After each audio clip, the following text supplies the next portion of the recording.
All right. Hello, hello. Welcome to the Power of the Planets Soul Camp. We are going to give a couple of minutes for everybody to get in here. Julie, did you get that text? Because I didn't put myself on that list, so I don't know if it went out. Okay. Or Deborah, even. Did you? Oh, wait, Deborah's not here on audio yet. Let me just make sure everything's going okay on Facebook. Yay, yay, yay. Also, we will be in this book for the entire year. This is one of 4 SOULstrology soul camps, just so that we are all on the same page there. Yes, I'm so glad that you got that. I guess I'm gonna have to tag everyone from my phone. Let's see. Mm.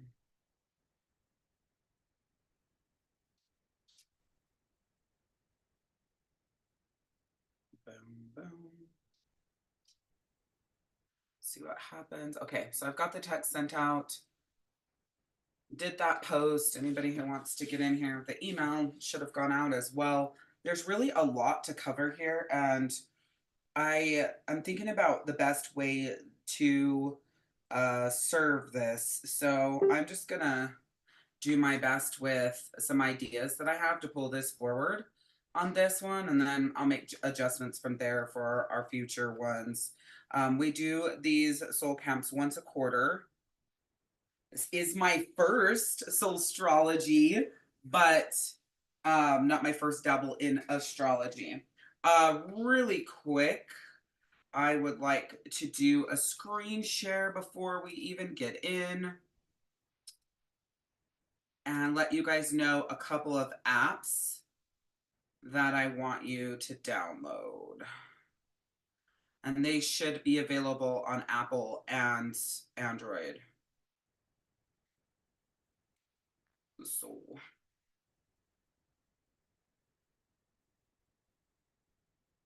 okay, so your first app, you go to your app store, wherever that is. Type. And you're gonna first download the pattern. It's this one right here. Okay. Make sure you have the pattern. We do a lot with the pattern app, so you're definitely gonna want to make sure that you download that. And then the next app that I want you to have, which we're gonna be using a ton today, is this Horos app. Not CoStar, but this one that says Horos dash birth chart. Yeah, it has 18 reviews at 1 star, and I have no fucking clue why. This app is phenomenal. Okay, so you're gonna want to download both of those apps, and I highly recommend that you spend the money to upgrade. I feel like the pattern's like $30 a quarter or some shit. I think Horos is like $10 or $15, and it just unlocks everything, and I think it's forever. I don't know, but whatever the price is to unlock those, you're definitely going to want to do that and have full access to these, because astrology is you. It is who you are. It is the person that you are. It's your core, it's your essence, it's your being. A lot of people think that, like, oh, I don't believe in that astrology shit. Okay, it doesn't matter whether or not you believe in it. It's literally your chemical makeup. And as soon as you start stepping into astrology and you start reading the things and you start understanding, you almost want to go, how the hell does this know this shit about me? Literally the other day, I sent Daniel a screenshot of some stuff that I was studying inside of Horos, and it used a phrase that I use. And I was like, oh my God, like that is literally how I talk. And I think I was looking at the minor planets when I was looking at it. The person that I am, I was looking at some of the minor planets, and I'm like, oh my gosh, I didn't realize that the minor planets even affect you at a high level of who you are, your being, and everything. Like it's just so, so, so cool. So whether or not you believe it, as we start to go through this and start to uncover and you start to read and you start to pay attention, I'm hoping that you realize that it is the essence of you. And hopefully you do have the time that you were born, because it makes a world of difference of your ascendant. And your ascendant is your outward personality, how you show up in the world, how people view you. So it's important that you know what that is and you're able to work with that as well. Let's take a second. And if you know your sun, moon, and rising, let's go ahead and drop those right here in the chat. Actually, does that even matter? Hold on, pause. I don't know if I want you to do that. I don't think it's going to be sun, moon, and rising. Let's do, right now, we'll do, well, these are deeper, so I'm not sure if you guys will know any of these, but if you've been in my world for a minute, you might. We're starting with your Venus, so, or actually, excuse me, your Mercury. So let's look at your Mercury. Let's just do it one at a time. Drop in the chat what your Mercury is. I always get this confused, but I'm pretty sure my Mercury is Taurus. The reason why I want to do this is because I want to be able to bring you guys, oh, my Mercury is Leo. I want to be able to bring you guys some different aspects and help you as we're going throughout this. And if I don't know your signs, I can't do that. Are we sure? Where the hell do I figure out what my signs are in this godforsaken app? Oh, under Astros. Oh yeah, my Mercury is Taurus. Okay, so download the app and put your information in, and then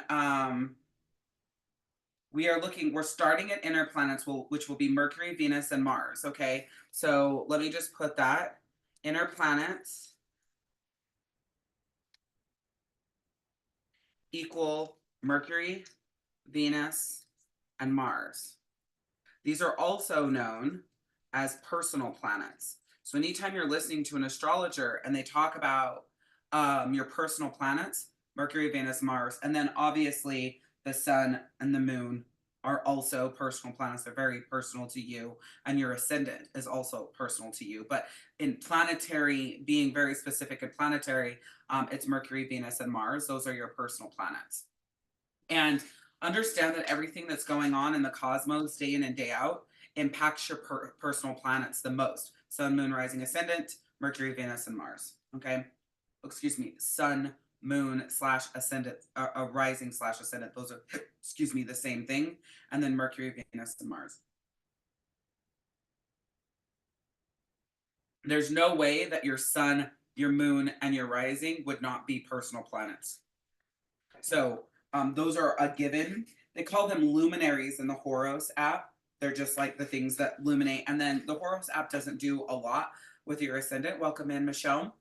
It doesn't really, but that's okay. So if you don't know who I am, I'm Power Coach Alishia, soul healer, author, and speaker, and I specialize in helping you never apologize for who you are, how you feel, and what you need. And I do that by teaching you how to find your voice, create harmony in your life, and put yourself first, and do all of that without the guilt.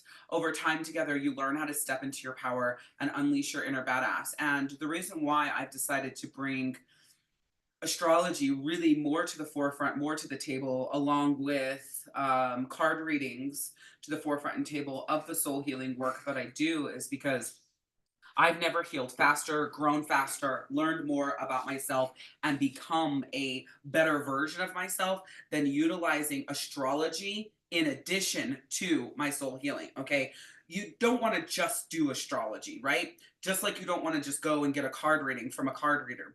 And you don't want to just do soul healing, because it's the three of these things is literally what is your what's the word, your path, your guide, your step by step in where you're going and how you're getting there. It's your information on where your roadblocks could be and your stopping points. But the soul healing portion of it is how that you evolve and learn and grow as a soul and as a human. Michaela, is it said Michaela? Hopefully I'm saying that right. Hey, Michaela. If it's not said that way, let me know in the chat how to pronounce your name. I always want to get that right. Everybody pronounces my name wrong, so I would love to make sure that I call you or pronounce your name the correct way. Make sure you guys know where the chat is. Right now, what I want you guys to do is look at the apps, put in your information. You are going to need your location of your birth, your time of your birth, whether it's AM or PM. You will need the state that you were born in, the city and state, and then the date of your birth. If you do not know the time, I don't know if the Horos app will let you skip that, or if the Pattern app will let you skip that. Hopefully they both will. It's okay. You can still get a lot and learn a lot about yourself even if you don't have your time. But you need to download Pattern, and it looks like a big wave. And you also need to download Horos, and it's really easy for you to miss that in the App Store. I showed that a few minutes ago, but you need to download these two apps. We'll be working with them. I'm going to be pulling up the Horos app. They do let you skip. Okay, thanks, Julie. Oh, no, you are totally good. Let me just do a, I'm going to do that again. I'm sure that I don't think it will bother anyone if I go through and I do this again. I want you to go to the App Store on your phone. Okay. So that's where we're going, is to the App Store on your phone. I'm just going to connect here really quick so I can share. And I actually have both of them up on the screen, the pattern and Horos, but in the App Store, I'm going to show you what they look like. So whether you're on Apple or Android, they'll be in both. I'm on Apple, and I'm sure someone on here is on Android. So see, there's the pattern up at the top where it says open next to it. Okay. And then the Horos app is the one we're going to use during these sessions. And so, oh God, not horoscope. If you do horoscope, obviously it doesn't come up. It's Horos, and then just hit enter. It's Horos dash birth chart. Now, there will be overlapping information for sure in both of these apps. There better be, right? Because you're putting in your information. But I really like the way that Horos is laid out for your like learning and your ability to learn. So right now we're really focusing on your personal planets right now, Mercury, Venus, Mars. Obviously your sun, your moon, and your ascendant are also personal planets, but when we wrap back around to doing the other parts of this book, those will make more sense. I couldn't do this book in order because I want to start first quarter. I want to be the first part of the book, second quarter, second part of the book, third quarter, third part of the book, fourth quarter, fourth part of the book. But when I got this idea and decided to move forward, we were moving into whatever the hell quarter we're in right now, third. So we are starting at this portion of the book. It doesn't matter. You're still going to get the information that you need. And I believe that we wrap up with the birth chart anyways in fourth quarter in December-ish or November-ish when we do our next one. We'll be going over your birth chart A to Z and helping you understand it and read your birth chart. And I'm going to be learning right along with you because circled birth charts drive me fucking nuts. I don't understand them. They're confusing. There's icons everywhere. Figuring out the icons, and you go back and you realize that that's the icon, and then holy fuck, I forgot what the icon was. You got to go back and look at the key, and it's a nightmare, and it's in a house, and you don't know what it means, and there's all these lines. So we'll be working on that next month. Okay.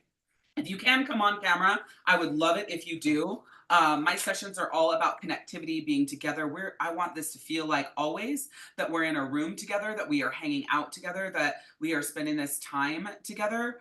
I always, always, always want it to be like that. So if you guys can come on camera, I'd absolutely love that. Yay, I get to see your beautiful faces. The book was posted in the Facebook group, the link to it, but I will grab it for you right now, and we'll be using it all year. So it's not like if you don't have it for this session that it doesn't matter and now it's a waste. It'll be all year long. It's really, really powerful, and hopefully we'll be able to move to advanced strategies as well. You're very welcome, Jasmine. So there, that book is in the chat, but to date, you're just going to have to take a ton of notes, and that's okay. Like, it's okay if you don't have the book because I'm going to be here. I'm going to be giving you this information. But the biggest part of this, of what you're going to need, and again, if we would have done this in order, if I would have got my shit together at the end of last year and knew this exactly what we wanted to do, we'd be in a different spot, and you would be coming into the session knowing all of your different charts and what's up and da da da da. So it's okay. Take a deep breath. We're going to be doing this together. So download these apps and get your information in. When you get the apps downloaded and you get your information in, I want you to type done in the chat. If you don't have your time of birth, who gives a shit? Keep going. Okay. Still complete the app. Still have it pull up as much information as it possibly can. Because you're still going to get so much other information. And we are talking about, and when you're looking in this app, we are talking about your personal planets that you see on the screen, your social planets, and your generational planets. We're going to be talking about all of those today. And so if you don't have them, you will literally have to go through this entire replay again to figure out what the fuck I'm talking about. So you might as well just do it right along with me. So when you've downloaded the app and you go, you click on Astros at the top, and you're looking at the screen, I want you to type done. I'd love to have all of us together at the same time. It looks like, from what I can see, everybody is in a stable point. They're not like driving down the road or anything. So everybody is who's here. If you're not at work, if you are at work and you can't do this right now, if you'll just type work in the chat so I know you can't be going along with us, because what I don't want to do is move full steam ahead and then you're unable to go along with us because I'm not paying attention to you, or I don't want to wait on you if you're not able to. Okay, perfect. So Jasmine's filling in the information right now. It looks like Michaela. I hope I'm saying your name right. Let me know if I'm, or is it Michaela? If I'm saying it wrong, please let me know. It looks like you're downloading the app right now too. I know Julie has it. I know Michelle is in. So we don't have to worry about that. And I think Deborah's a little bit distracted, so she hasn't connected to audio yet because she's probably doing something else. So hopefully she'll get in here. So right now, and this is why I really love this app, because we're going to be starting with Mercury as a personal planet, right? If you look on my screen, Mercury is the very first one too on this app. So this app is positioned to work very well along with this book because we're right in the right path. So make sure you're on the screen in your app that you see here. And my Mercury is in Taurus. One thing to know about this app that is really fucking cool is when you click on it, like you don't have to go back to the other screen. You can actually just click down this left side. But we're in Mercury. It'll first tell you all about Mercury, which we're going to talk about right now. And then it's going to tell you about you with your Mercury. So Mercury itself is communication and intellect, understanding, learning, flexibility, and logic all by itself. But when you add Mercury to me in Taurus, it's methodical, thoughtful, reliable, calming, but it's also, and you see the negatives or the shadow, stubborn, inflexible, slow, overly simplistic. Drop in the chat box right now, what's your Mercury? So I know where you're at. I know Julie popped in the chat box that I believe her Mercury is Libra. I know I got all discombobulated on what I want you to put in there. Let's put in the chat what your Mercury is, because that's what we are starting with. That way I can give examples and I could be right along with you guys as we go in here. All right, so Jasmine's Mercury is Cancer.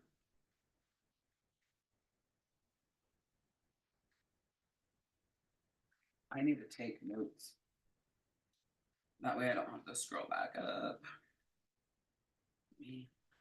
Oh, Michelle's Cancer as well. Oh yeah, Michelle's like the Cancer queen, and not in like a negative, she's a Cancer, but like literally the Cancer queen in astrology is what I mean by that. Man, this chick has fucking Cancer in every place you could possibly imagine. And Pisces, right? Is it Cancer and Pisces for you? Michelle, if I remember correctly, I don't even know why I don't have your chart memorized right now. So we've got Cancer. Should have your chart memorized. We talk about it like every month, twice a month. Is Michelle and Jasmine. Looks like Julie said yes to Libra being her Mercury. Pisces is your ascendant. I'm logging in. Okay, cool. Cool. And then we see mine is Taurus.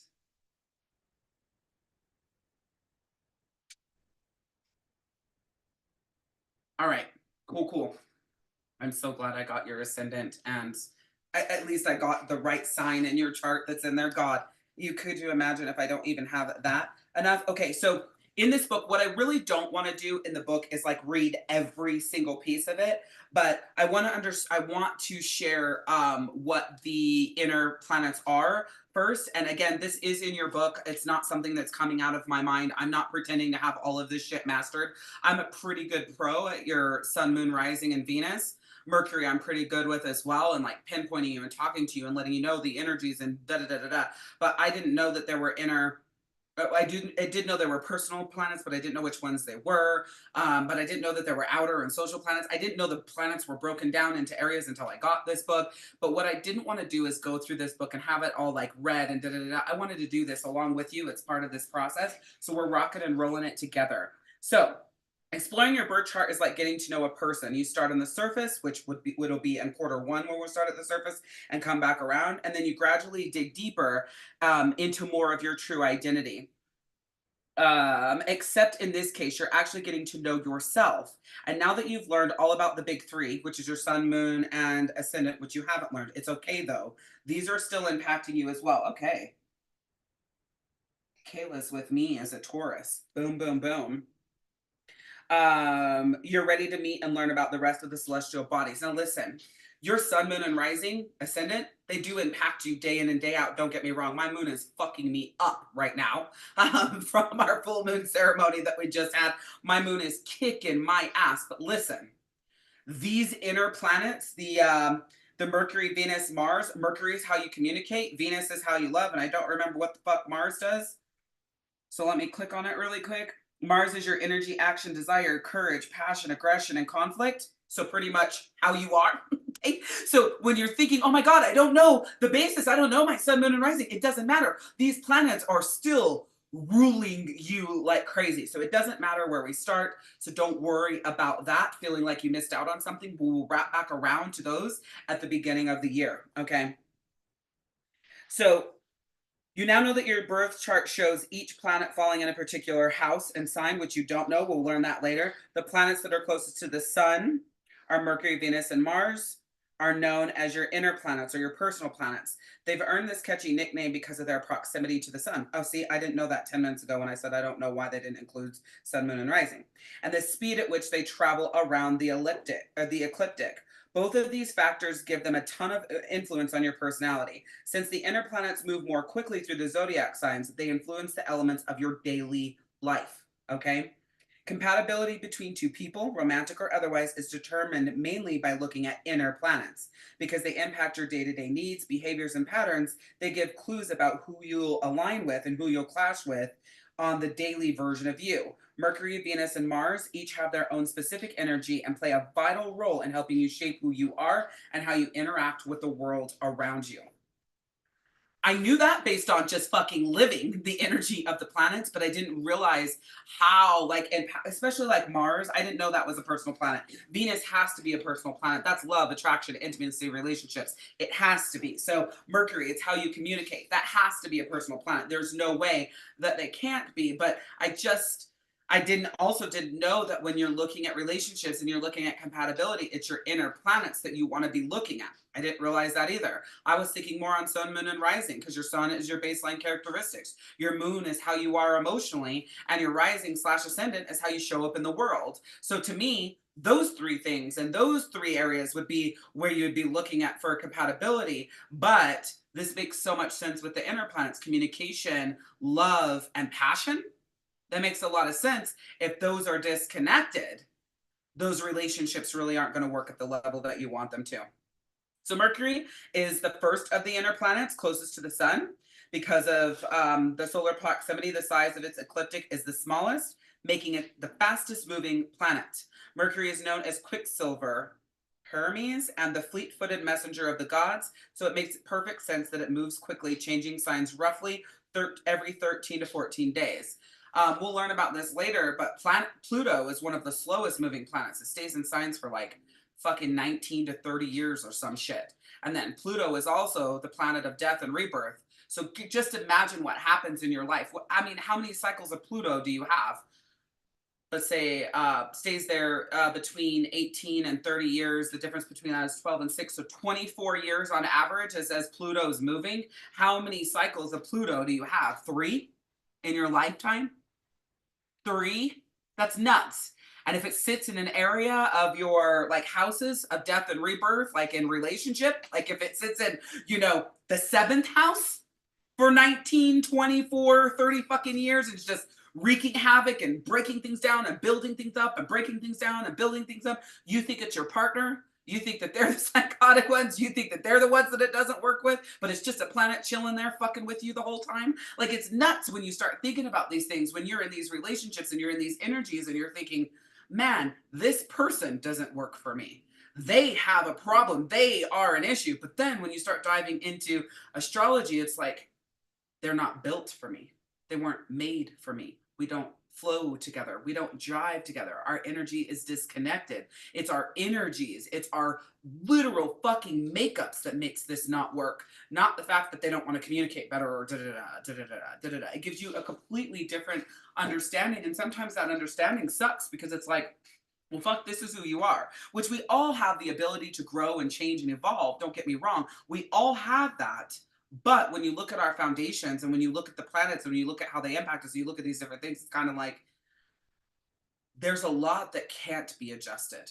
And you'll learn this as you go along. I know it's been a big epiphany for Michelle in her life and in her journey and the things she's doing and where she's going. It's like, and a huge epiphany for me as well, right? Because we all believe like, hey, if you want to do this, if you want to grow, if you want to change, if you want to be better, you could.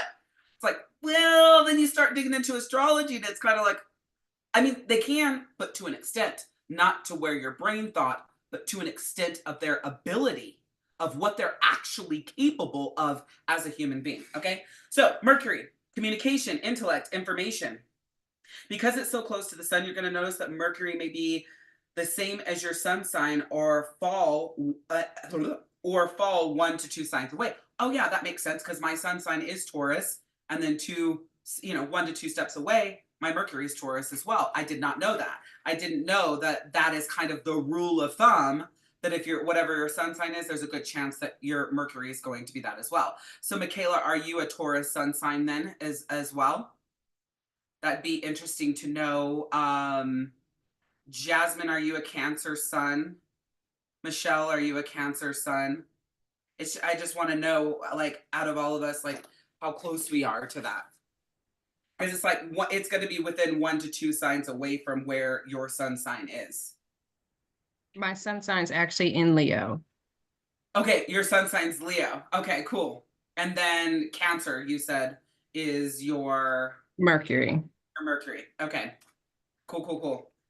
And I didn't know that Mercury was the closest to the sun. I probably should know these things, but I don't. Do you know how much there is to learn in astrology? Literally, you could like be a coach and just teach the houses and never do fucking anything else with astrology, and you could make like $1 million a year just teaching the houses in astrology. Then you can make another shit ton of money a year just teaching like aspects and the trines and the squares and the da-da-das. You could make a whole other shit of money in being a business owner on transits and how the planets are fucking moving. And that's all you did was talk about the planets moving. My Mercury is a Leo. I'm a Libra. Okay. No worries. You'll get it. You'll learn. Right? So anybody who's in the Horos app, you're going to want to be on the Astros tab. Okay. So let's talk about these that we have up on the screen here. So we have got Michelle and Jasmine that are in Cancer for their Mercury. So let's look at what that means. That means intuitive and sentimental. Mercury in Cancer gives you an emotional depth to your ideas and deep sentiment to the words you speak. This Mercury placement is ruled by the moon and gives you incredibly intuitive mental powers. Pause. So, Cancer is, I'm 99% sure, God, I hope I have this right. Cancer is at home with the moon. They're like BFFs. They're the happiest they could ever be. It's like the most amazing and phenomenal ever. So when Cancer is your Mercury and it's closest to, like, everything feels really, really good. So that's a really, really good thing. For some of us, it isn't a great thing where those things are, but because Cancer is at home in the moon and Mercury and the moon get along really great, this is a good placement in your chart, okay? This Mercury placement is ruled by the moon and gives you incredibly intuitive mental powers, allowing you to feel information as you process the world around you. That can be a good or a bad thing. Keep in mind, as communication is coming to you and you are a Cancer Mercury, it says it allows you to feel the information and then process the information. If you are in the shadow side of this, it's going to kick your fucking ass, because you're feeling all the information coming at you, which is good, it's bad, it's this, it's that, it's high and low, it's forward, it's back. You're feeling all that. Your emotions are going through all of that. That's a nightmare in communication. Okay. So be mindful of, this is a beautiful thing, but not if you are in the shadow side, because if you are in the shadow side, it'll knock you off your feet like someone coming past you and swiping you with their leg, right? You're just landing on your back because that information is kicking your ass. So you need to be really mindful. And that's why I'm teaching this, is because the more that you know about this, the more you can work with it instead of it working against you. You express yourself in a warm, nurturing fashion, unafraid to tackle heavy topics of conversation. You prefer deep talks that connect you to others rather than superficial interactions. So check this. You're in a relationship with someone who isn't a Cancer Mercury, okay? And you're doing your best to communicate with them, right? And listen to this. You prefer deep talks that connect you to others rather than superficial interactions. Let me just tell you a sign that this would fuck you up on. A Gemini Mercury. Geminis are very surfacey people. They have a fuck ton of useless information. They talk about shit that doesn't matter day in and day out. It's who they are. I call it shit that doesn't matter because I'm a Taurus. So I am a lot like this, nurturing, deep, intellectual conversation. So I call it shit that doesn't matter, but it matters to the Gemini. It does. It's everything to them, right? I two of my partners are Geminis. I have a sister-in-law that's a Gemini. Like, I'm surrounded by Geminis. One of my favorite client and friends, Maya, she's a Gemini. So when you hear the contentment in my voice, it's just because one of my Geminis I've been with for 27 years. So it's a fucking lot. And my sister-in-law pisses me off, right? Like, she is just, I mean, so digressing. So if you hear any contention in my voice about a Gemini, it's just because they're just, I have to work through the Gemini energy, because if you are with someone that is a Gemini Mercury and you are a Cancer Mercury and you want that deep, yummy, loving, and electric conversation, you ain't getting that from a Gemini unless you train them, okay? It ain't coming. These fucking people are all over the place. Like, oh, did you hear what happened on the news? Did you hear what happened over here? Did you hear what happened over there? You're like, bitch, you haven't even asked me about my fucking day and how my heart's doing. Oh, how are you today? No, no, no. Okay? No, you don't get to ask me now that you spent the last 45 minutes on something I don't give a fuck about, right? Like, hey, Maya, I just literally said your name. We're talking about Geminis. You came in at the perfect fucking time. I love you. So when you have that Gemini energy, right? And you have that Gemini Mercury, and then you've got a Cancer Mercury, and you're out there dating and you're rubbing elbows with people, and you're like, this guy's so fucking cool. I just can't get why I'm not jiving with him. He's not deep. He is talking about all of these things that you don't give a shit about. He's more surfacey, he's more high flying. Now, just in that though, okay, so you can bridge that gap. Don't get me wrong, you can bridge that gap there. But the point is, when I explain that to you, I see you guys laughing and smiling because you're like, oh my God, that makes so much sense. Your communication styles are almost diametrically opposed, right? When you need deep and intellectual and connected, and they're like random and excited and flighty, you're like, this is not working. It doesn't work. It doesn't mean that the Gemini is bad or the Cancer is too much. But let me tell you, the Cancer and the way they communicate could be too much for the Gemini. And the fact that the Gemini can't fucking sit still, like in a mental conversation and go deep, could drive the Cancer nuts. This could be your friend. This could be your daughter. This could be your mother. This could be your partner. Look at how it could create disconnect in relationships. And you're thinking that they're just an asshole because they didn't ask you how your heart's doing today. The Gemini cares about your heart, but their brain is full of so much shit that doesn't matter. That's what comes out first. So if you can get past that, great. But that could be something that's like, you know what, that's not for me. And let me just tell you, if you are at a place of finding someone new and you are a Cancer Mercury, don't find a Gemini Mercury. Just skip that bullshit. The work that it will take is not worth it. It isn't. If you have the choice, don't put yourself there. But if you're already there, then bridge that gap. Did that make sense in just showing you communication styles and how it can be crazy and how it can feel disconnected? It can feel like the Gemini doesn't care, and the Cancer can feel way too emotional to the Gemini. Like, shit, dude, get your shit together. No, you need to care more. Boom, turbulence. And it's not turbulence. It's not bad. It's just, they're just different. Julie, my daughter's a Gemini and both her kids are Cancer. Thank fucking God I don't live with those people. My bestie's Mercury is a Gemini. Somehow we find a way. Yeah, but you're not trying to build a love relationship with them, right? You're not trying to live with them day in and day out. You're not trying to have sex with them. You're not trying to lay in bed and have pillow talk. Makes a world of difference, okay? We could just say, you know, I love you from afar. You're getting on my fucking nerves when they're your best friend. But you can't do that shit when you're married to them and living with them day in and day out, okay? All right, so let's see who else. What's next? Oh, Taurus, practical and refined. Mercury in Taurus has a calm, steady mind. This Mercury placement is ruled by beautiful Venus, giving you the patience to make decisions without feeling rushed. I don't know if I have that. Stressed or anxious, which other Mercury signs may experience. You express yourself in a confident, practical, yet refined manner, while your connection to Earth element helps ground your ideas so you can easily turn them into reality. You know what? Something is very weird for this. Every time I read Taurus and Mercury, I'm like, that's not my communication style. That's not what I do. I'm not fucking patient. I don't know. So I don't know if there's like, am I living in the shadow of my communication? I don't know. I probably have a lot of work to do there, right? I am pretty steady in my decision making. I can make them fast. They don't make me anxious, da da da da. But I'm not patient in it. I'm like, let's fucking go. So I find that interesting. I do express myself in a confident, practical, yet refined manner. Refined, yeah, probably. Um, yeah. So I am this, but then other times I'm reading about Mercury and I'm like, "Ooh, okay, I got some work to do." So if I read something and it doesn't connect with you, it's just like, okay, you might be living more in the shadow there and there's some work to do in that area. Let that be okay. Uh Maya, what is your Mercury in?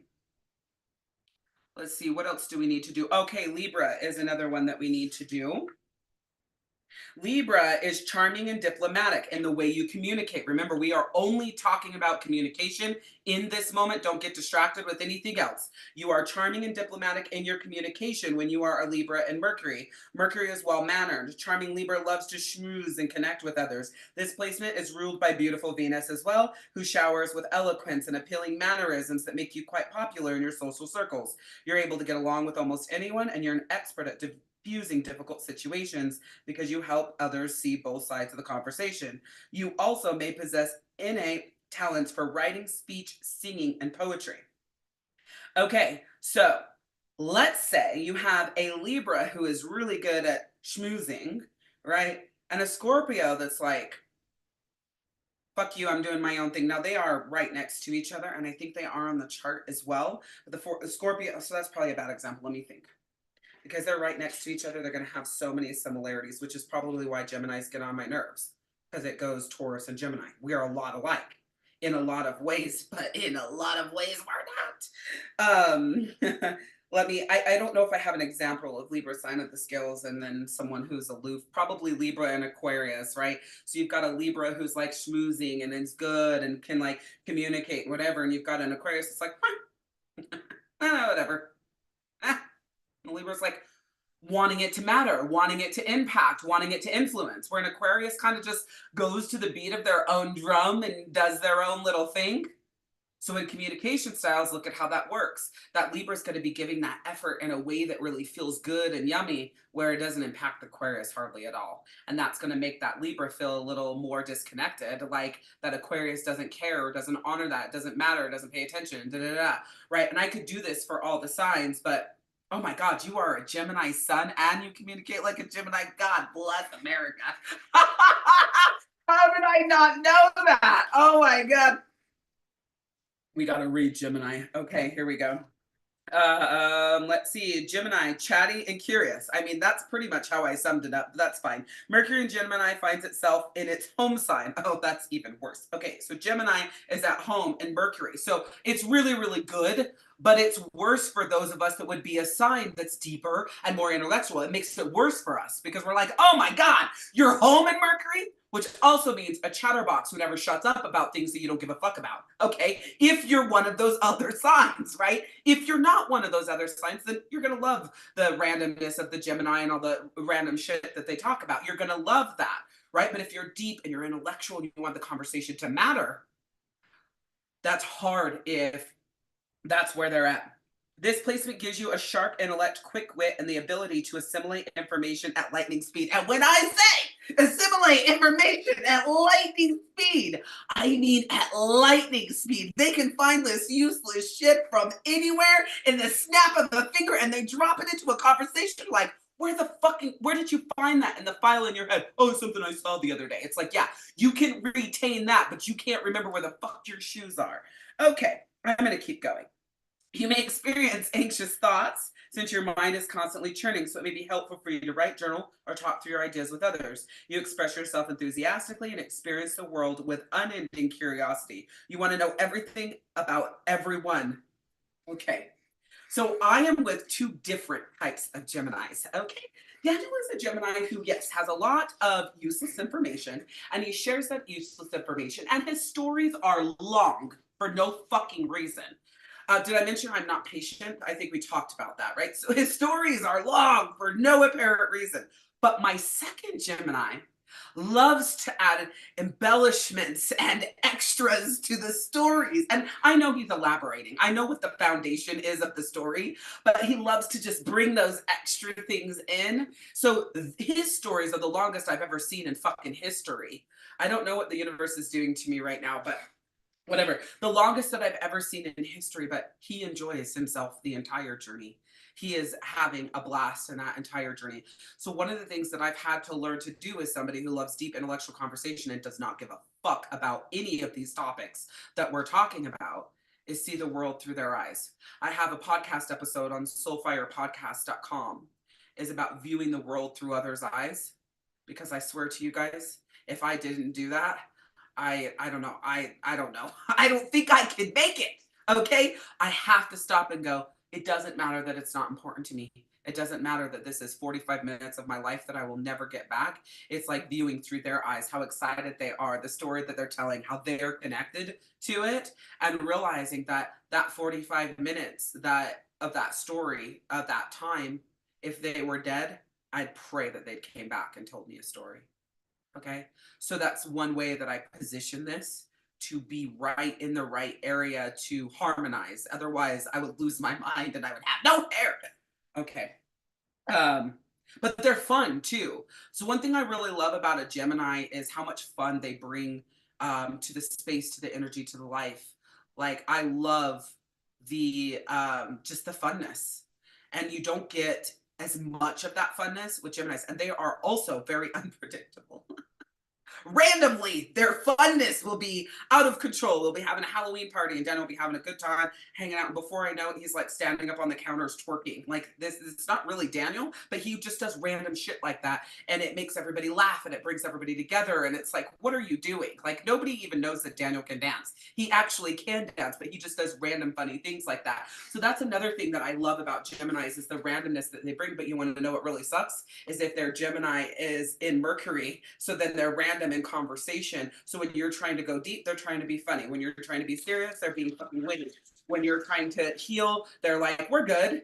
Like they also, can you guys fucking stop it? I swear to God, leave the pig alone. Sit down. God. My dog is chasing my pig. There's like a lot going on over here that you guys probably cannot hear. It is crazy over here. Can you sit down, Summer? Do something with your life besides chase the pig around. And Lula quit taunting her. Now look, now the pig's gonna walk through the room that I just yelled at the dog to leave the pig alone. She's gonna walk through like, ah, you got in trouble. God. All right. Do we have a good understanding of Mercury? Does Mercury make sense? Just some those examples and those communication styles. Oh God, this session's gonna take forever. Hopefully we can get through this. Let's grab our pens. And then we already know what our Mercury sign is, right? We just went over that. Now what I want you to do, and let me go ahead and share the screen. I'm going to kind of teach you how to use this app as we go throughout this session. Now I want you, inside the app, I want you to go to houses.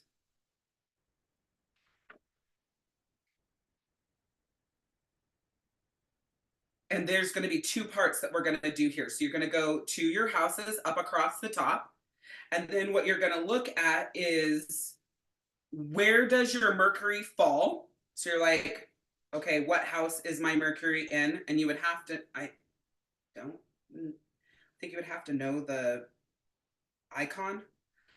Mine is in the 7th house. So if you look on the screen, my 7th house is in Aries. And then you see that little like tan one to the right side with the little ears and the hands, that's Mercury. So that's the one that you're looking for, is that tannish brownish one. So mine falls in the 7th house. Okay, so first and foremost, that's Mercury. But, and then it asks what zodiac sign is its natural ruler. I'm guessing Aries. Sorry, which app are you using? Since I'm late. Oh, this is Horos. No, you're good. This is Horos. Let me just double check something. I have all of these notes.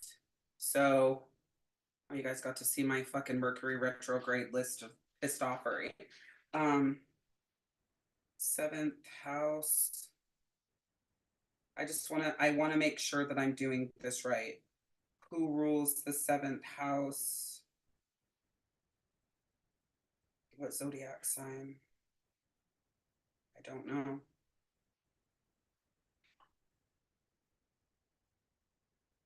Does anybody know? Oh, Libra. Okay, so see, I had this wrong.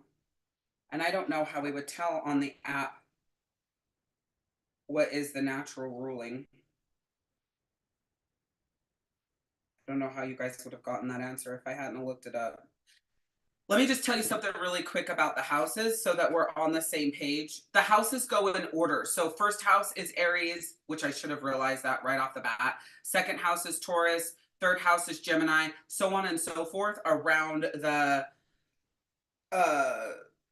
chart. So let me see if I can find a houses chart and then I can post this.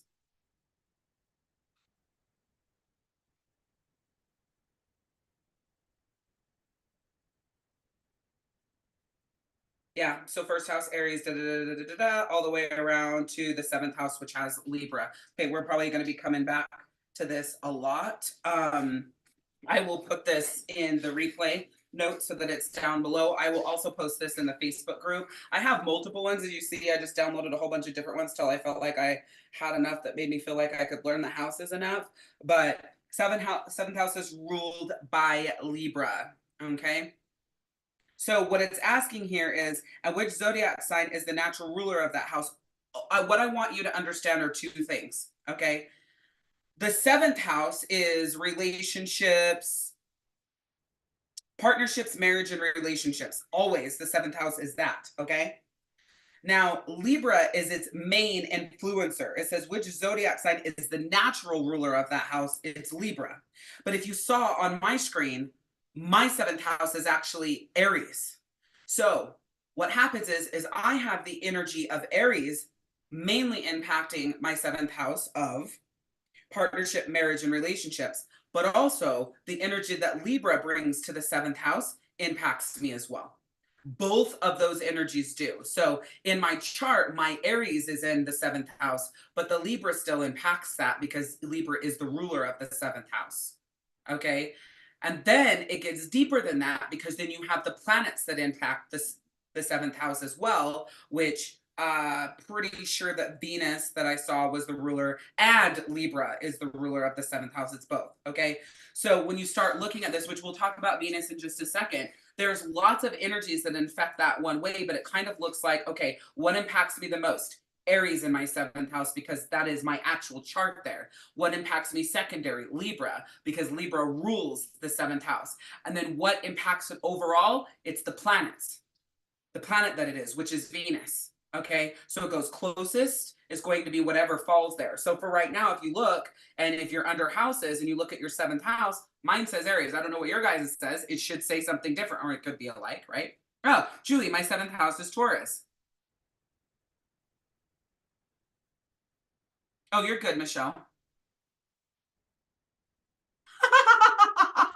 I just saw your comment, Maya. When we met in person for lunch, I had to reel myself in. I had so many topics going through my head. That's so fucking hilarious.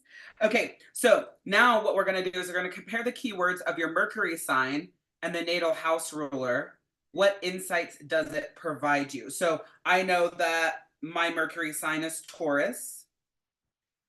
The natal house ruler of Mercury, we already found out, is Gemini. Okay, so Gemini is the natal house, or not the natal house ruler, but is the zodiac ruler of Mercury. So I don't know what that page 26 is. Let me see something really quick. Maybe I don't have to use my phone. Oh, look, it's the houses on page 26 of your book if you guys bought it.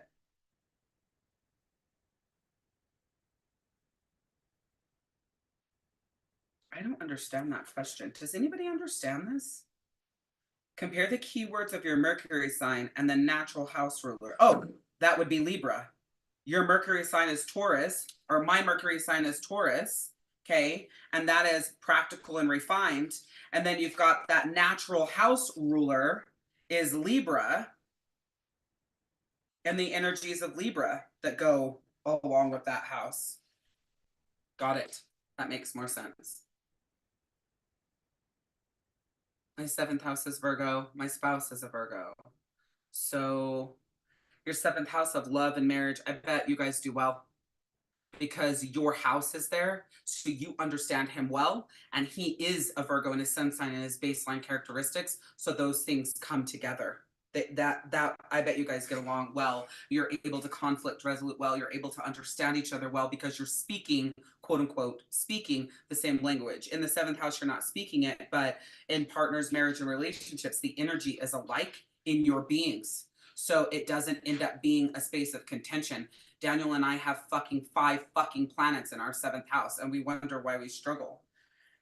Okay, so your homework will be to go through and actually finish out each of these sections. Okay, you're going to want to finish out each of these sections that we do. We just want to get the beginning part of it. So you'll actually go number 3 and the reflections on your own. We'll do 1 and 2 together in the workbook. Okay, so I've already written down my 1 and 2, but you need to do number 3 on your own, or it's going to make this session take forever long. So we'll keep using examples as we go along the way. Let's move on to Venus. If you've got the workbook, we are on page 94. If you need the link to the workbook, I did put it earlier in the chat, but I will put it here again. We are only doing one part of this today, so we'll be using it for an entire year and learning all of this as we go along together. I hope I'm helping you take what's here in the book and kind of apply it practically. That was my I've got 6 things in my 5th house. What's your 5th house? Creativity, self-expression, romance. Fucking A, I would not want 6 things in my house of romance. I will take a million bajillion things in my, I have actually 4 in my 7th house of partnership, marriage, and relationships. I don't want all those influences on my romance. I need that left alone. Like, so I'm grateful that I don't have that, but my 7th house is a shit show. So sometimes I probably would want that. All right, so Venus keywords are love, beauty, and value. Venus is the second of the inner planets, and since it's the second planet from the sun, and it is the second planet from the sun. Because of its solar proximity, the size of its ecliptic orbit is slightly larger than Mercury's, making it the sun's, or the second fastest moving planet, taking roughly 2 to 3 weeks to transit each sign. Now think about this. If Venus is the sign of love, intimacy, romance, connection, like the love relationships, and it is moving its ass around through the zodiac sign every 2 to 3 weeks, and it's just transiting, what do you think that's going to do to your intimate relationship? It's going to move that energy a lot in that relationship. And so you're not moving with it. Let's be clear. You're over here doing other things in your energetics. These planets are impacting you. So as Venus is moving along, it can really wreak havoc if you're not paying attention to what Venus is doing. It can also aid you, but if you're not paying attention, you can't use it to help you either. Venus experiences its own retrograde every 18 months, in which Venus will stay in a particular sign up to 5 months. Could you imagine if Venus is retrograding and you are attempting to reconcile your relationship? What ends up happening is Venus goes to brings up every single fucking thing that you guys have undone, that doesn't have closure, lessons you didn't learn. And when it's retrograde, it's saying, hey, you ignored me. Here I am again. What are you going to do about it? And if you don't do anything about it next time Venus retrogrades, or that entire 5 months that Venus is retrograde will be a fucking nightmare. Because you're ignoring what it's asking you, what the energy is asking you to do. Thank God right now Venus isn't retrograde, or I might just blow something up. But there are 5 planets retrograde, okay? We've got Chiron, which is healing. You got Mercury, which is communication. We're going to learn about what Neptune is. Imagination. Neptune's imagination and dreaming. I remember that now. Pluto is death and rebirth and transformation. And only thing I ever remember about Saturn is how stubborn it is. I always just think Saturn equals stubborn. Like, that's all I ever remember. But they're all retrograde right now. So then you look at, where's Pluto at hanging out in your chart? Where's Saturn hanging out in your chart? Where's Neptune and Mercury and Chiron? What house are they hanging out in? That's where it's asking you to go do the work. Does that make sense? So if you looked at, I don't know what the icon for Chiron is, but if you went and looked at what the icon for Chiron is, looked at it where it's in your chart, let's say it's in your 7th house of relationships and partnerships and marriage, Chiron's going to make you go back and heal shit that's not healed, which means there's a lot of pain that comes up if that is where Chiron is. Oh, it's a K? Okay, so it's a K in your chart. Like, I don't want any of this. I need a break. I get to this time of year and I just want to be like, universe, can I put in an order? I just need a fucking break. Can you just give me a week where none of this shit is doing anything? I don't want anything to move. I don't want anything to stop. I just need everything to blank for just like 7 days. I don't want you doing nothing. I don't want you messing with my energy. I don't want you doing none of it. Okay, let's see. So, oh yeah, my Chiron is in the 8th house of transformation, secrets, and shared resources. So with Chiron retrograde, it's like, okay, where do you need to heal and transform? Are there any secrets that you need to bring to the forefront, share, or whatever, and that may cause some healing that you need to do by that? Are there any shared resources maybe that you fucked it up and they need to be put back on, back on track, quote unquote, healed? So for me, that's what Chiron is telling me in my 8th house of Taurus. I don't have to go and look at that. That's what that would be telling me with Chiron retrograde. So that's another example of how to utilize this. So back to your Astros, my Venus is in Aries. Okay. I automatically know that means fiery, and that means more disconnected, and that means I'm loving, and then I'm withdrawn, and fuck you, and I'm there, and I'm like, it's all over the place. I don't need any more of that, right? So I automatically know I know a lot about my chart, so I don't have to look. And did you guys see this bullshit on the screen? Do you see Venus, Aries? And do you see that detriment? Do you see the detriment? That means that Aries hates being in Venus. That means that my love life, intimacy, passion, is not happy. Okay? That's what detriment means. Just so you guys know, that's not a fucking good thing.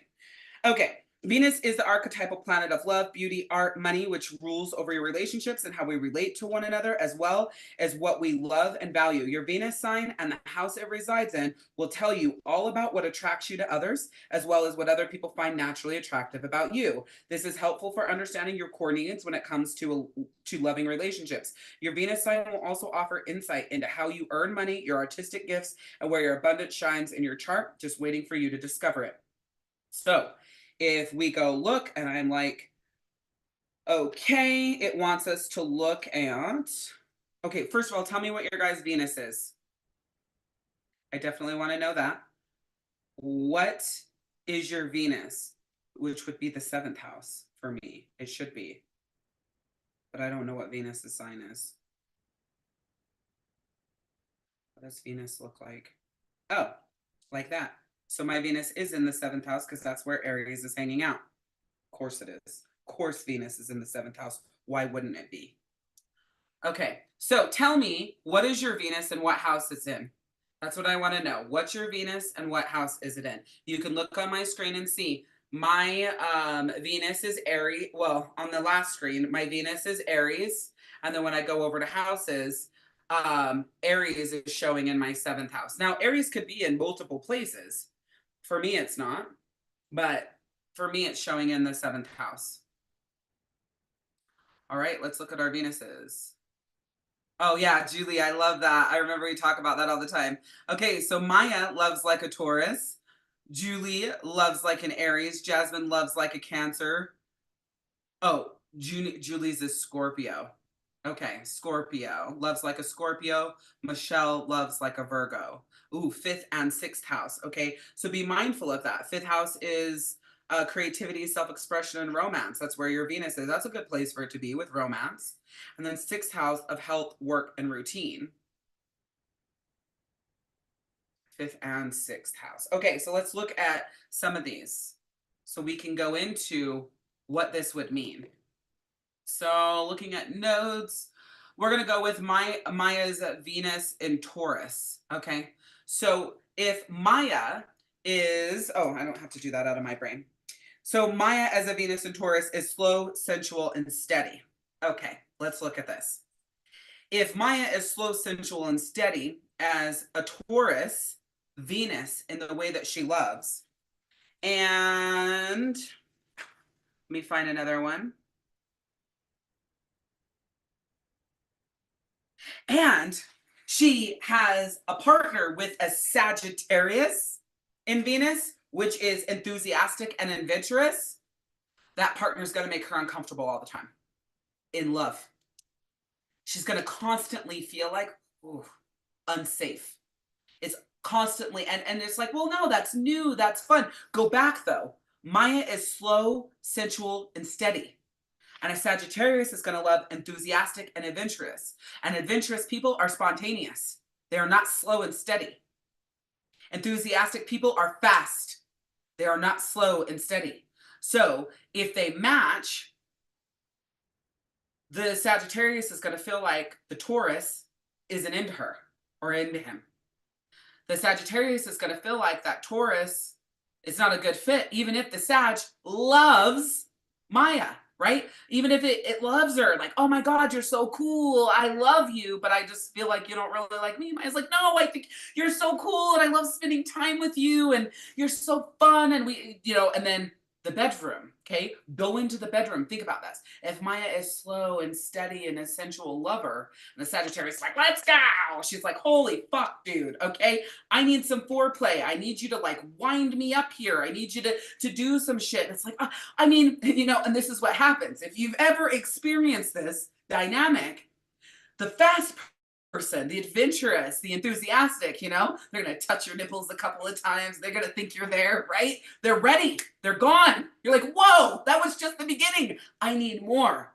That gap bridge is going to be harder. Okay. Okay, hopefully that was a good example. This is fun. All right, let's see what else do we have. So that was a good example. Venus in Cancer is sensitive and sentimental. Sensitive and sentimental. Okay, so if you get with somebody who is passionate and intense, a Scorpio, if you get with a Scorpio Venus and you are a Cancer Venus, that's going to be interesting. It's going to be interesting. Because if you're sensitive and sentimental and they're passionate and intense, they're like, holy shit, I need you to just like smooth your edges a little bit. Like, I need you to just slow down and just kind of show me some yummy love, Lay and talk to me as the Cancer just wants to go deep, right? The Scorpios, let's go. Let's have sex. Like they just want to do it and they want it, all of the things, or they're like fast and and intense in everything that they're doing, while the Cancer is like, I need more from you. I need you to talk to me.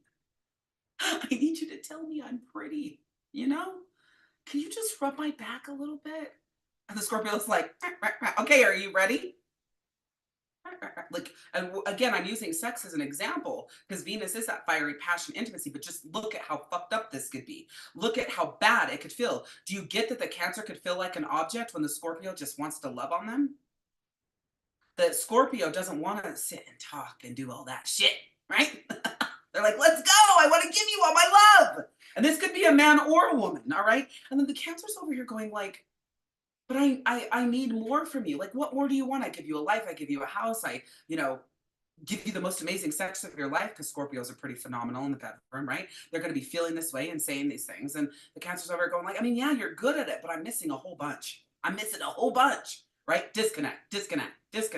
But it's just the makeup of the two. Now, there's always gap bridging. You can bridge these gaps, but if you don't understand this in the first place, how often are you left feeling like that Scorpio doesn't love you? How often are you left feeling like you're just this object for them to have sex with whenever they get horny?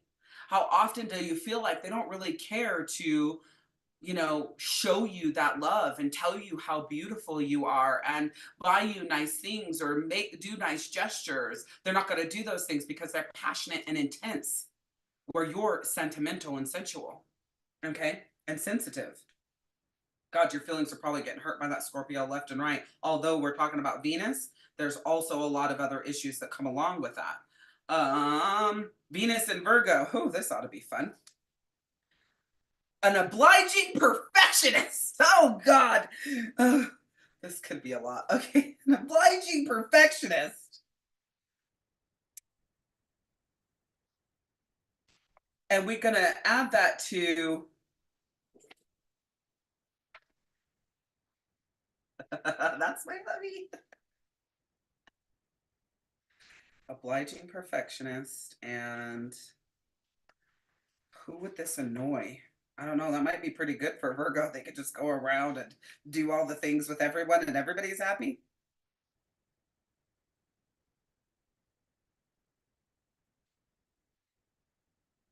I'm trying to figure out the dynamic. I think I'm going to go with Aquarius. So you have this obliging perfectionist. Now look, we're talking about love, romance, intimacy. Okay, they want everything to be perfect. They want everything to be right. They want everything to be just so. And actually, you could probably add it to that Cancer, right? If you go right back to that Cancer that just wants that sensitive and sentimentalness, that Virgo isn't going to show up in sentimental sensitiveness because they're wanting things to be a specific way before they're able to step into that next layer. Okay, they need it this way before they can. And it's like, no, let's just get in there and see how it goes, right? Or like I said, you would go with the Aquarius that's independent and quirky. So things are always changing all the time. And it's this and it's that and it's here and it's there. And then you've got the Virgo going, stop. I need this to feel this way. I need this to look this way. I need this to be designed this way. They're over here going, let's just have some fun. Let's go. Let's move. Let's flow. Let's be. Right? If you don't understand the dynamics, you cannot harmonize the two. Like I have on my charts, I not only have the day that I am married or the day that I met my other partner, but I have those in as people because I want to know what's going on in those charts on the day that I got with those people. Now, if I knew then what I know now, I'd probably be like, okay, we can't talk today. We got to talk tomorrow. Can't get married today. We got married in like 10 weeks. I just want to look at something really quick. Venus. Ooh. What's my Venus, did I say? Did I even say what my Venus? Oh, Aries. So my one partner's Venus is Cancer. Let's look at this. Let's look at this. Let's look at this dynamic. That makes sense. So Cancer is sensitive and sentimental, and Aries is the lover and the fighter. You think I hurt his feelings often? Oh, we can laugh about it now, okay? But do you think I hurt his feelings often? Do you think that I move too fast? Do you think that I'm missing cues, right? Because I'm in Aries Venus. So I am the lover and the fighter. One time he said to me, I don't understand how you can go from being so pissed off to saying things like that. And what I said to him was something really, really, really sweet, okay? But I was pissed off at him 15 minutes before that, ripping him a new asshole. But we got through it. We got complete. So once we were complete, I said something really sweet to him. He's like, you switched too fast for me. Doesn't that make sense if you're a sensitive, sentimental Cancer Venus, that would be too fast of a switch? So you know what my question was? Did you want me to be a bitch to you a little bit longer? Because I'm like perfect at that. Like I'm a master at that. Like if that's what you need, I can do that, but I'm learning how to be nicer faster. But I can't do both, you know? So that's a harmony between the two, right? And such a slow lover. As an Aries, I'm a fast lover. Like I'm like, all right, let's get to the point, get it done with and move on, right? Dude, this dude could go 4 or 5 hours just chilling and foreplay. I'm like, Jesus fucking Christ. Like that's my personality. So again, blend the two, right? Blend the two, slow down. Like it's sometimes it can be hard. And I've never looked at these two things. Like not at this level. So this is fun. So look at your partner, okay? So Maya says that her hubby is the Virgo and Maya is the Taurus. So Maya is the lover and the fighter as a love. Partner is the obliging perfectionist. So I would say just based off of this, even though I know details about, you know, Maya's relationship. Oh wait, not the lover and the fighter. Sorry. Slow, sensual, and steady. Obliging perfectionist. I think in that relationship, it could be beautiful. It really could be beautiful because Maya is slow and steady and he's a perfectionist. So it's okay. She's patient, right? It's okay. We can work on this. It's okay. I can get there with you. We can build this. We can do that. It creates this energy where it actually vibes together. I love that. So think about your partner. Thanks, Michaela. This is just me being me of all the things. Okay. So did we get through? We did do Taurus, right? I just want to make sure, yeah, slow, sensual, and steady. But we didn't do Sag for the front side. So Sag loves enthusiastically and adventurously.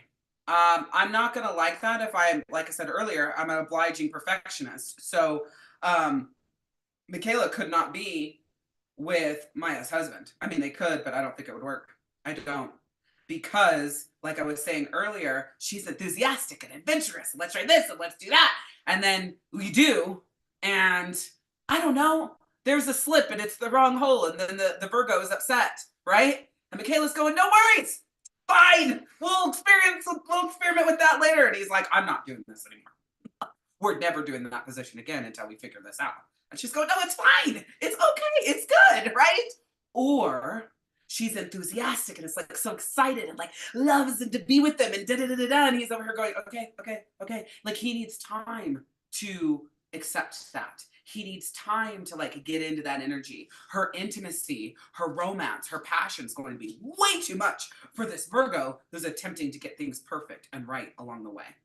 Now, can you bridge the gap? Of course. You can always learn and adjust. But if you don't know these things, go on this fucking date, then, it's a couple dates, things are good. We get to this point, you're like, wow, that was ridiculous, right? Yeah, that's because you don't speak the same love, intimacy, passion, romantic language. Okay? Okay. So, Scorpio and Libra. Scorpio, passionate, intense. Libra, aesthetically pleasing and flirtatious. Woo! That would be, in my mind, a phenomenal romantic match. Phenomenal. I would doubt that is a place you guys have problems. I would bet if you add everything else up, you're like, okay, we've got 75,000 things over here, but this one thing, we got this on lock. But that's because you guys jive together and it's beautiful. So intimately, you guys speak the same language. Romantically, you speak the same language. Sexually, you're going to speak the same language. It's going to just complement each other so great because you like that flirtatiousness, and that Scorpio, they want to lead, they want to be in charge, and you're just like, okay, along the ways. I can see how that would be beautiful. 35 years, neither of you are dead yet. Okay, what's your Venus sign? Okay, so that's next. What's your Venus sign? Mine is Aries. Which house does your Venus fall into? We just looked at that, but I didn't write it down. So where is Aries for me? Oh yeah, of course it's the 7th house.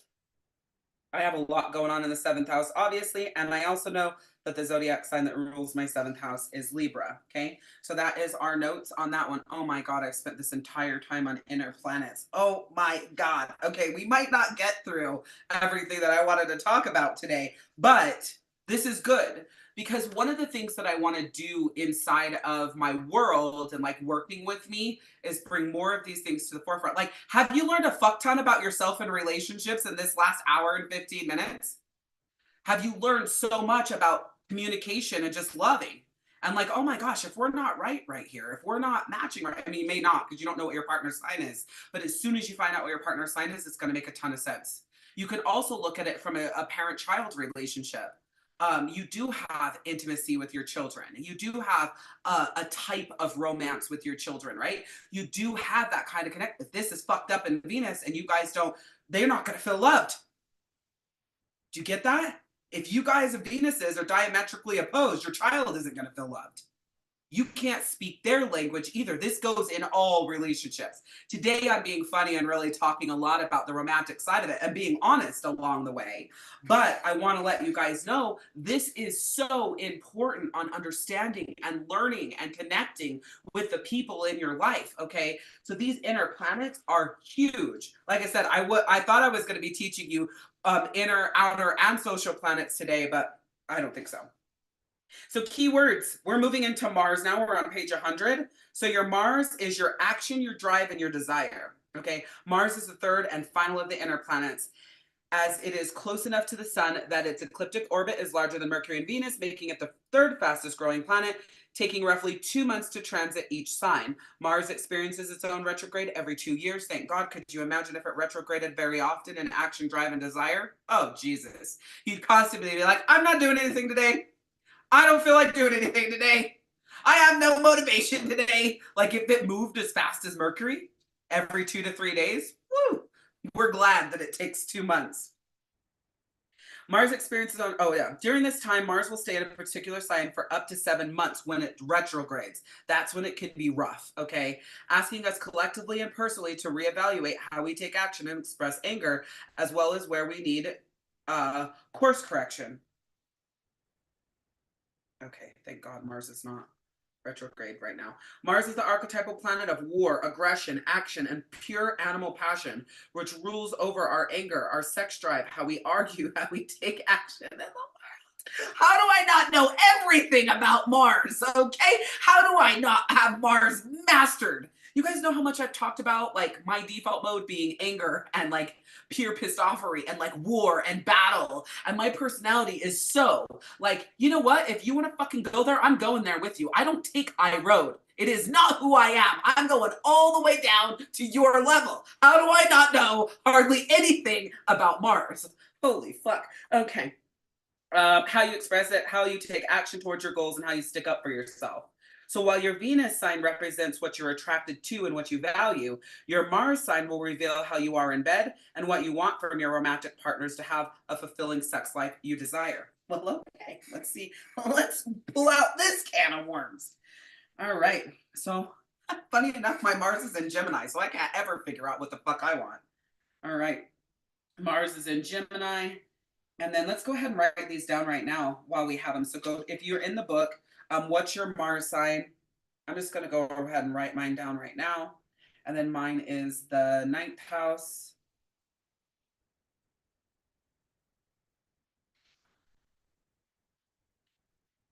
I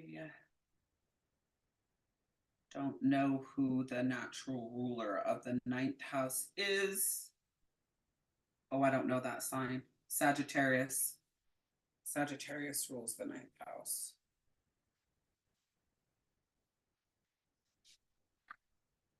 Oh God.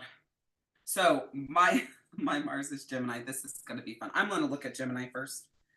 Gossip and multitasking. Well, okay. Let's see. I don't know anything. Okay. Mars, action, drive, desire. It is how you are in bed and what you want from your romantic partners. I don't understand how gossiping and multitasking is how I am in bed and what I want from my romantic partners.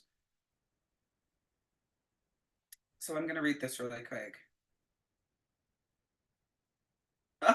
Oh, tell me this is not me. I'm reading it. Mars is mentally agile Gemini, gives you a witty and curious nature that expresses itself through the mind. Since this placement is ruled by Mercury, with the planet of action in the sign of communication, you have a talent for multitasking. And when provoked, you use your words as ammunition better than any other sign. It's totally me. It's totally me. If you piss me off, I will make you feel so small. Like that's something that I work so hard on because I hate that. But man, that is totally me. All right. So gossip and multitasking. I don't know why they would use those two as the keywords. There could have been better keywords there. Energy, action, desire, courage, passion, aggression, conflict. Me, Mars and Gemini, adaptable, energetic, witty, inventive, communicative. Restless, scattered, gossipy, impatient, superficial. Interesting. I never think myself as superficial, but those are the shadow sides of it anyways. Mars in Cancer. Where are we at right now? When did we move? Oh, Mars in Libra. Excuse me. Mars in Libra for Jasmine. Hopefully we're getting this right, right? Are we getting this right? Harmony and balance. So Mars in equality seeking Libra is the peacemaker of the Mars placements. As this placement is ruled by Venus, you have a natural inclination towards peaceful resolution rather than arguments and will take a passive approach to getting things done.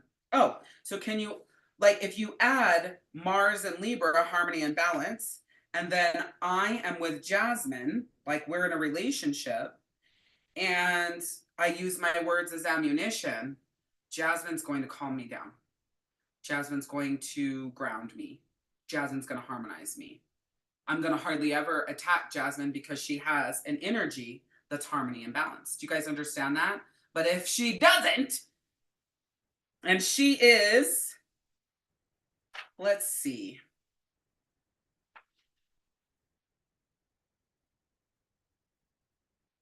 Ardent and assertive, Aries, I would say if I'm with an Aries in Mars, there's going to be some turbulence, right? I'm going to have to work really hard not to flip the fuck out because they're ardent and assertive, right? So they're expressing themselves and stepping forward and exercising power.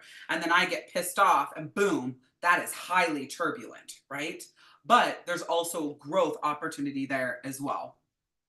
Mars and Sag is adventurous and energetic. You're a wanderlust. You take it to new levels. This placement is ruled by Jupiter, making you a philosophical seeker in constant search for what lies beyond the literal and metaphorical horizon. See, I would love to just sit and talk to you, even though we're not talking about talking. I love this energy. Who's this?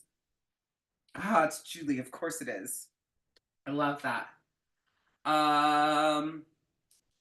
Mars in Cancer is protective and emotional, right? So Cancer is fiercely loyal and protective of their loved ones. This placement is ruled by the moon, and your emotions will dictate your actions, fluctuating from angry and aggressive to sensitive and passive, all in a matter of minutes. Could you fucking imagine if you are with a Gemini Mars, me, and a Cancer Mars, whoever the fuck you are? Who is that? Michelle. Jesus. I think that that's probably where we might not work. Okay. But like you get angry and I'm like, and then now you're crying. Yeah, that would be horrible. That would be horrible. Oh, that I don't have a Mars in Gemini. I'm looking at the wrong chart. What the hell? Ooh, I have a Mars in Scorpio. I'm instinctive and magnetic. Oh, okay. Well, I still do cut people down with my words. I do got to work on that and get better.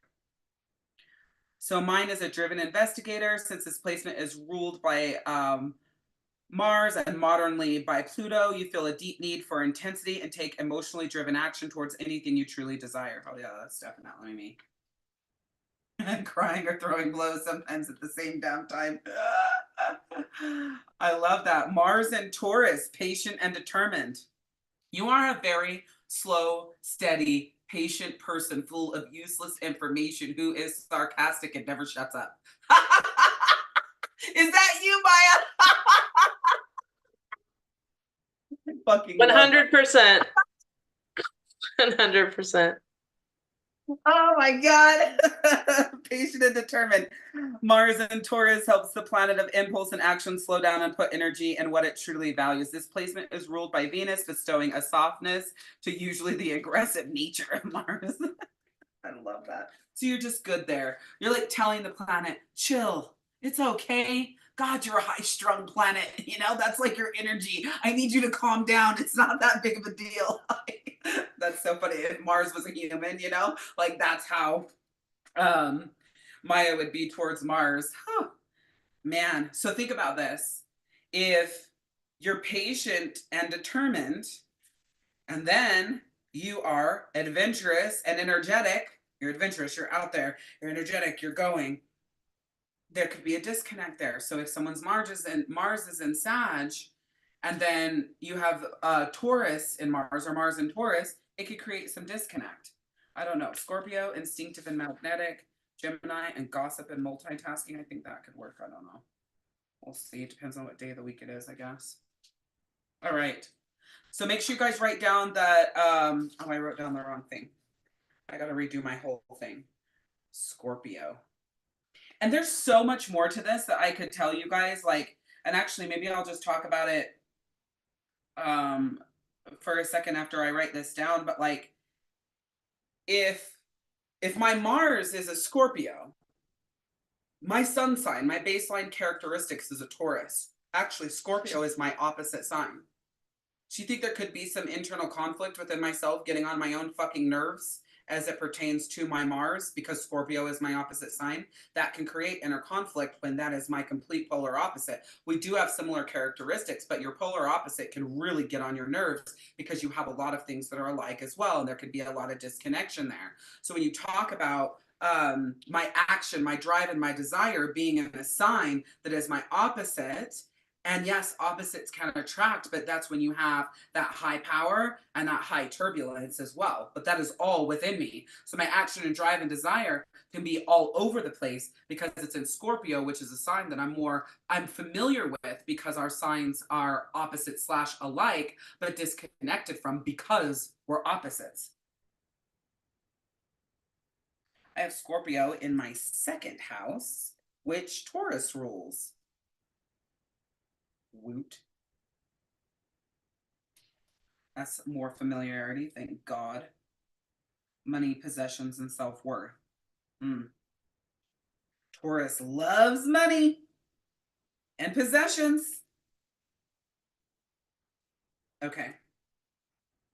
Let me see what I want to do now. Okay. So, sorry, I didn't mean to run you over. I love that we were able to talk about inner planets today and personal planets today.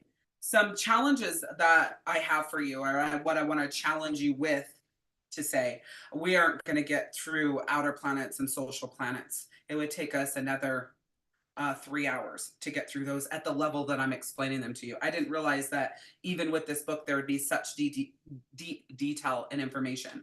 So here's what I want to challenge you to do. I want you to use this Horos app to not only understand yourself better, but to understand your partner better. Okay. So let me do another screen share. This is how I would do it. I spend time every morning studying someone that I love. Usually every morning. That's the first thing I do when I wake up is I'll open my pattern app or my Horos app, and whoever is first on my mind, I will study them for the day. I prefer to study in Horos though, because of the more information that I get. So look at this. If I am like, okay, I'm looking at my chart, and this is another way that I study the people that I love. Okay, so my Mercury is Taurus. Okay, got it. So I'm going to go in here. I'm going to go, okay, what does that mean for me? I'm going to read through this and I'm going to look at, they process information thoroughly before speaking, resulting in well thought out opinions. They have talent for explaining complex ideas, simple, concrete, making them excellent teachers or advisors. Their speech is often calm and measured with a soothing quality that others find reassuring. Mercury and Taurus people excel in tasks require concentration and patience. They have a strong memory and a knack for retaining practical information. This is why you should never fight with me and tell me you didn't say something that I know you fucking said. I can probably recall the minute, the date, that you said it. They have a strong memory and a knack for retaining. While they may be perceived as stubborn in their views, their steadfast nature also makes them dependable and trustworthy communicators. So I'm going to read that about myself. Okay. And then I might go, okay, who do I want to see how I do well with? So I'm going to go here and I'm going to say, okay, what's his Mercury? Mercury is Cancer. Okay. I'm going to read about it. I'm going to go, Mercury in Cancer brings an intuitive, empathetic, and emotionally connected style of information or communication. So I process everything while he's more emotionally connected to his style of communication. These individuals often speak from the heart with words colored by their feelings and memories. They have a knack for understanding and expressing emotional subtleties, making them excellent listeners and counselors. So this is annoying to me because when I speak and I get done talking, he just sits there and stares at me because he's an excellent listener. And I'm like, you don't have anything to say? See what that does there? Because I can process, figure out what the fuck I want to say it, and I can do it all extremely fast. I'm a speaker, I'm a mover, and he's like slow and he's that listener. So it can create a disconnect there. Their thinking is often influenced by their mood, leading to subjective but deeply insightful perspective. Mercury and Cancer people excel in nurturing and supportive communication roles. They have a remarkable memory, especially for emotional experiences. While they may sometimes struggle with objectivity, their ability to connect on an emotional level allows them to convey messages that resonate deeply with others. Okay, Cancer is one of my sun signs, which is Taurus, perfect matched signs. Like if I'm with a Cancer, it's one of the perfect match. But because this partner communicates as a Cancer, when he speaks to me, it's all the way to my soul. Does this make sense? It's all the way to my soul without effort, no thinking, no processing. When he shares himself emotionally, it's all the way in and it's just who the fuck he is. There isn't any effort. There isn't any work there, except for he is a Gemini with baseline characteristics. So you add in sometimes speaking before thinking. Okay. So then I look at Daniel communicates like a Taurus. Okay. So if I go and I look at, okay, Daniel communicates like a Taurus, let me see what that means. Mercury in Taurus bestows a methodical, practical, and steady approach to communicating and thinking. These individuals process information thoroughly before speaking, except for he's a Gemini sun, so he doesn't. Half the time he just says whatever, and then he's got to go back and take his foot out of his mouth. So see, sometimes your signs can fuck you up, right? Like this says that Daniel thinks methodically and he thinks through everything that he thinks before he says it. But as a Gemini, they don't. They're really quick with the tongue. They speak fast and they're like, oh, I didn't mean that. I didn't mean it like that. That's not where I was coming from. And they got to go back and fix it because they spoke so fast. So it can be conflicting.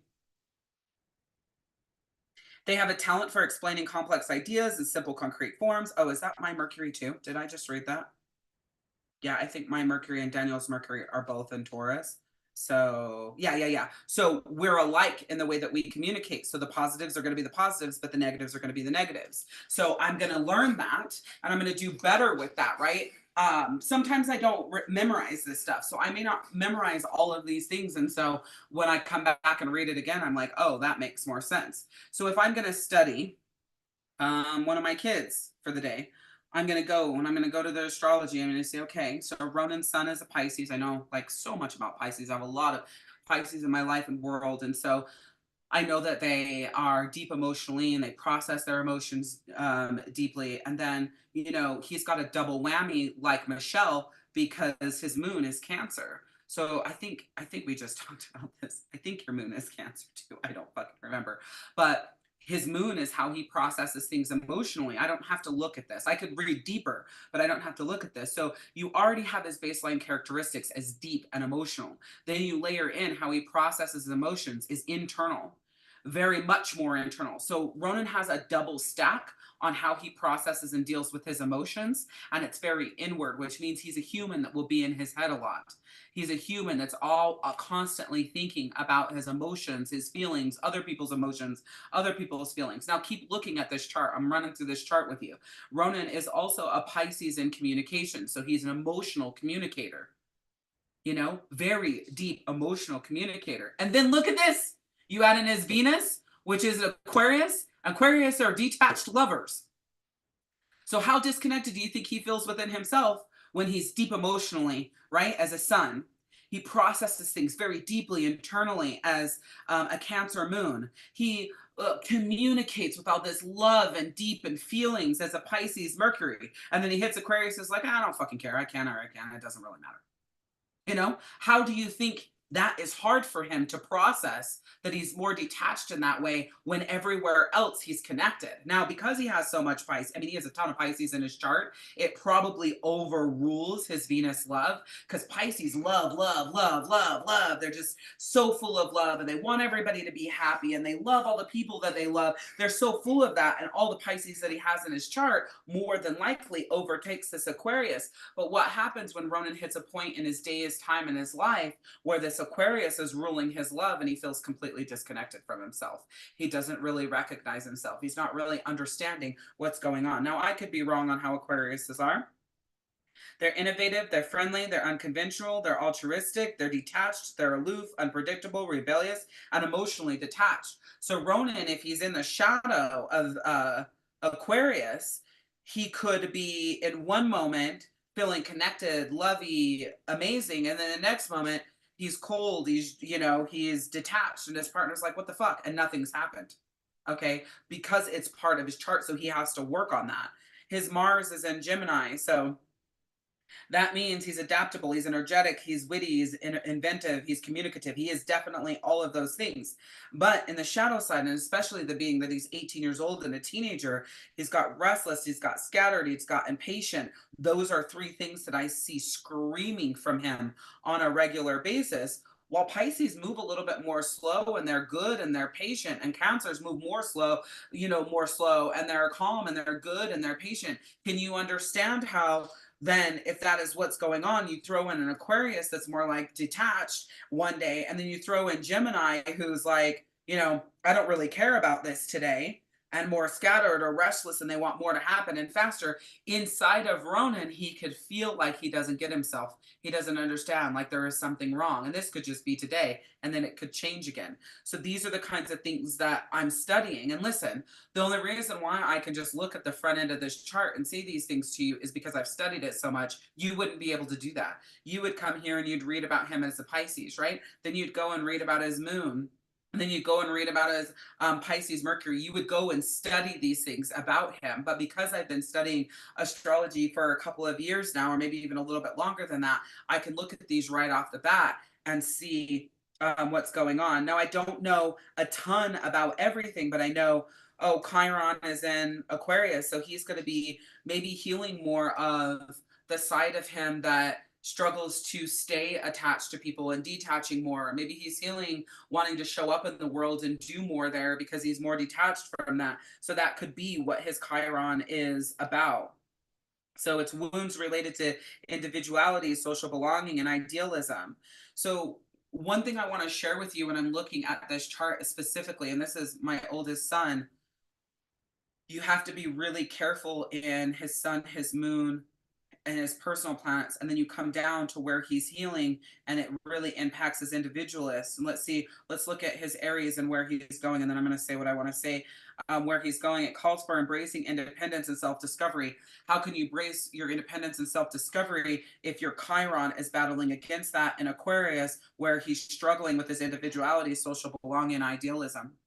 Do you see what I'm saying? So if he hasn't done the healing here, then he can't really step into where he's going in life. Your North Node is, North Star, that's where you're going. He can't really connect with that because he might be sitting in that other energy. And you look at the South Node, which is Libra. So this is where he's come from. This is where he's been. And this was centered around relationships, harmony, and social grace. So if you just look at Ronan's, where he's going, where he's been, and his Chiron, they're all contradicting. So if he doesn't heal that Chiron, where he's going will be fucked up. It'll be disconnected. It'll be discombobulated. And where he's been can't lead him.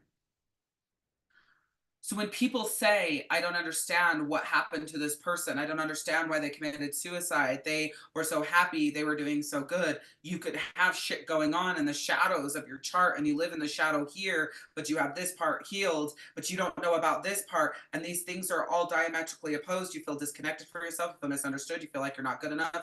I shouldn't be here. That's why these internal conflicts come up and this person decides to take their life, because they can't make sense of the way that they're feeling and what's going on inside of them. And they feel like there's something wrong with them and they're too much of a burden on the people in their lives because they don't understand themselves. So they want to leave. Does this make sense? This can also make sense for you when you're disconnected from yourself, when you don't understand what's going on with you, when you're feeling suicidal, in your life and not wanting to be here. And I know that that's a heavy topic, but the point is, like, most of the time it's not coming from external. And then people want to label it with anxiety and depression and, panic attacks and diagnosis. Without all of those things, they could still want to kill themselves. It doesn't have to be a diagnosis from something external. It literally can be that they haven't studied themselves enough and understand their makeup of who the hell they are, and they haven't gone through and they haven't healed the areas that they need to heal and really understand and connect with those areas that they need to understand and connect with. So they're confused on themselves and feeling like they're not good enough and out of place in the world, and like they can't really attach, but then they are attached, and then when they're attached too much, and then they end up detaching and they don't know why they detach. Do you see the cycle that they're going through within themselves? But they don't know shit about astrology. And if you don't know anything about astrology, you can't study it. You can't learn yourself. So let me be very, very clear. You are not allowed to wake up every day and study everyone else if you don't know who the fuck you are. You need to wake up every day and study you. And today I'm like, oh, I'm actually this Mars. Oh, I'm learned. I've not done much with Mars. I know that. I haven't done a lot of work with Mars. I haven't done a lot of work in the houses either within myself. So I could leave this session and go, okay, my baseline planets, sun, moon, rising, or sun, moon, ascendant. Okay. And then I could look at my inner planets and where I'm at in those areas, and then start diving into the houses and how those impact me and where am I in my shadow? So let me show you an example of that if I was going to study myself right now, because I've studied myself a lot. I continue to study myself all the fucking time because this shit is a lot. It's a lot of information. It's hard to retain. I mean, probably not for a Gemini, but for everyone else, it's a lot of information and it's hard to retain. So if I was going to study myself, I might look at this and go, okay, all right, my sun is in Taurus, my moon is in Aquarius, and I don't think, oh yeah, it does do that. So for example, let's stop here. Let's stop at the very first one. Sun is in Taurus. All right. Go to the houses, find the sun. It is in my 8th house, which is Taurus. Transformation, secrets, shared resources. I don't really know anything about that, so I'm going to click on it. Say, okay, the 8th house deals with transformation and life cycles, including death, rebirth, and inheritance. Wait, so would that be Pluto? Okay, anyways. This house is about other people's resources and partnerships, often relating to money through marriage or business ventures. It includes matters of merging assets and liabilities. This house isn't limited to physical death, but it includes any significant change or transition that involves loss and the subsequent healing. It covers the mysterious and taboo subjects of life, such as sexual connections, occultism, and physical instances. Okay, so I have Taurus in my 8th house. Cautious and practical approach to matters of shared resources, intimacy, transformation. I could stop right there and go, okay, that means that I'm cautious in intimacy. That would be a shadow. I need to stop right there and ask myself that question. Are you cautious with intimacy? Are you being cautious with intimacy in your closest, in your relationship? Because that's a shadow of the Taurus and the 8th house, and I'm only to the first period. So I might stop right there and ask myself some quality questions and see where I'm at there. And if I need to do some work there, because that would be the shadow. This placement also often manifests as a careful attitude towards borrowing, lending, and sharing, with a preference for building financial security through steady, reliable means. Oh my God, that was hard for me to get out. So I have big rules around borrowing, lending, and sharing, especially when it comes to money. Okay, so that's me. I'm living that, and I'm good with that. So I'm going to keep reading. There's typically a strong desire for emotional and financial stability in intimate relationships. Okay, so let me bring something to the forefront as I'm analyzing myself. If I do not feel emotional and financial stability in my intimate relationships, do you think that we are going to struggle with our sex life? Hell yes, we are. Because if I don't feel the emotional and financial stability and I require that in my intimate relationships, that's going to be a block. So you might go through this and write things down. So I might write down,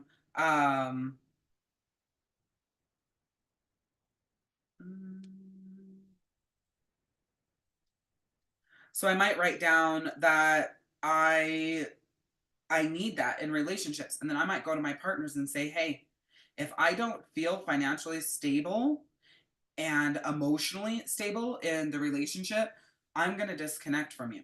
That could be our problem. So then I could also look at individuals with this placement may approach transformation experience with resistance at first. I do. Preferring to maintain the status quo, what I'm used to. I do. However, once committed to a course of change, they tend to be thorough and determined. I am. This placement can indicate a powerful, albeit slow building, sensuality and a traditional approach to intimate matters. So it's like, ooh, maybe I am. I need to look at that. There's often a talent for managing other people's resources or dealing with inheritances and estates. Overall, Taurus in the 8th house brings a grounded, persistent energy to areas of life involving deep emotional and financial connections. I might write that down.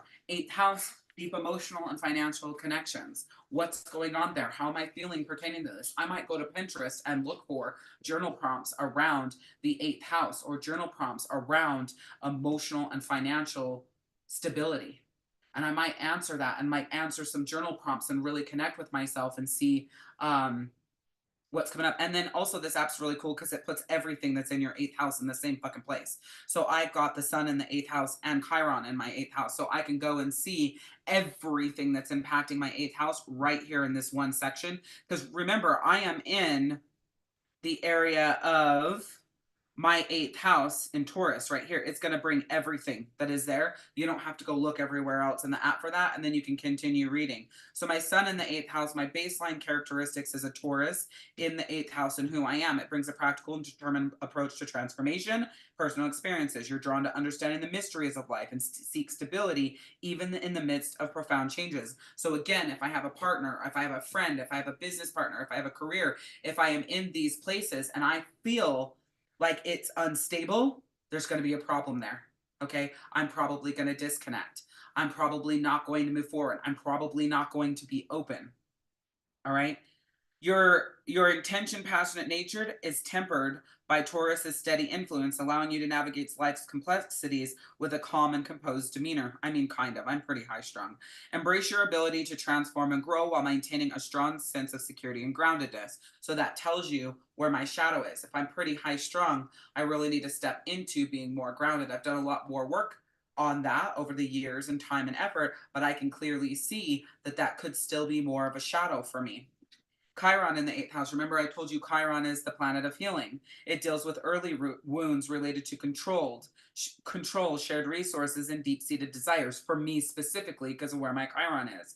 These experiences may have roots in childhood issues of self-discipline or fear of violation. Okay, so I can look back at my childhood and go, you know, my dad used to always firmly and almost angrily tell me, don't you ever let anybody touch you.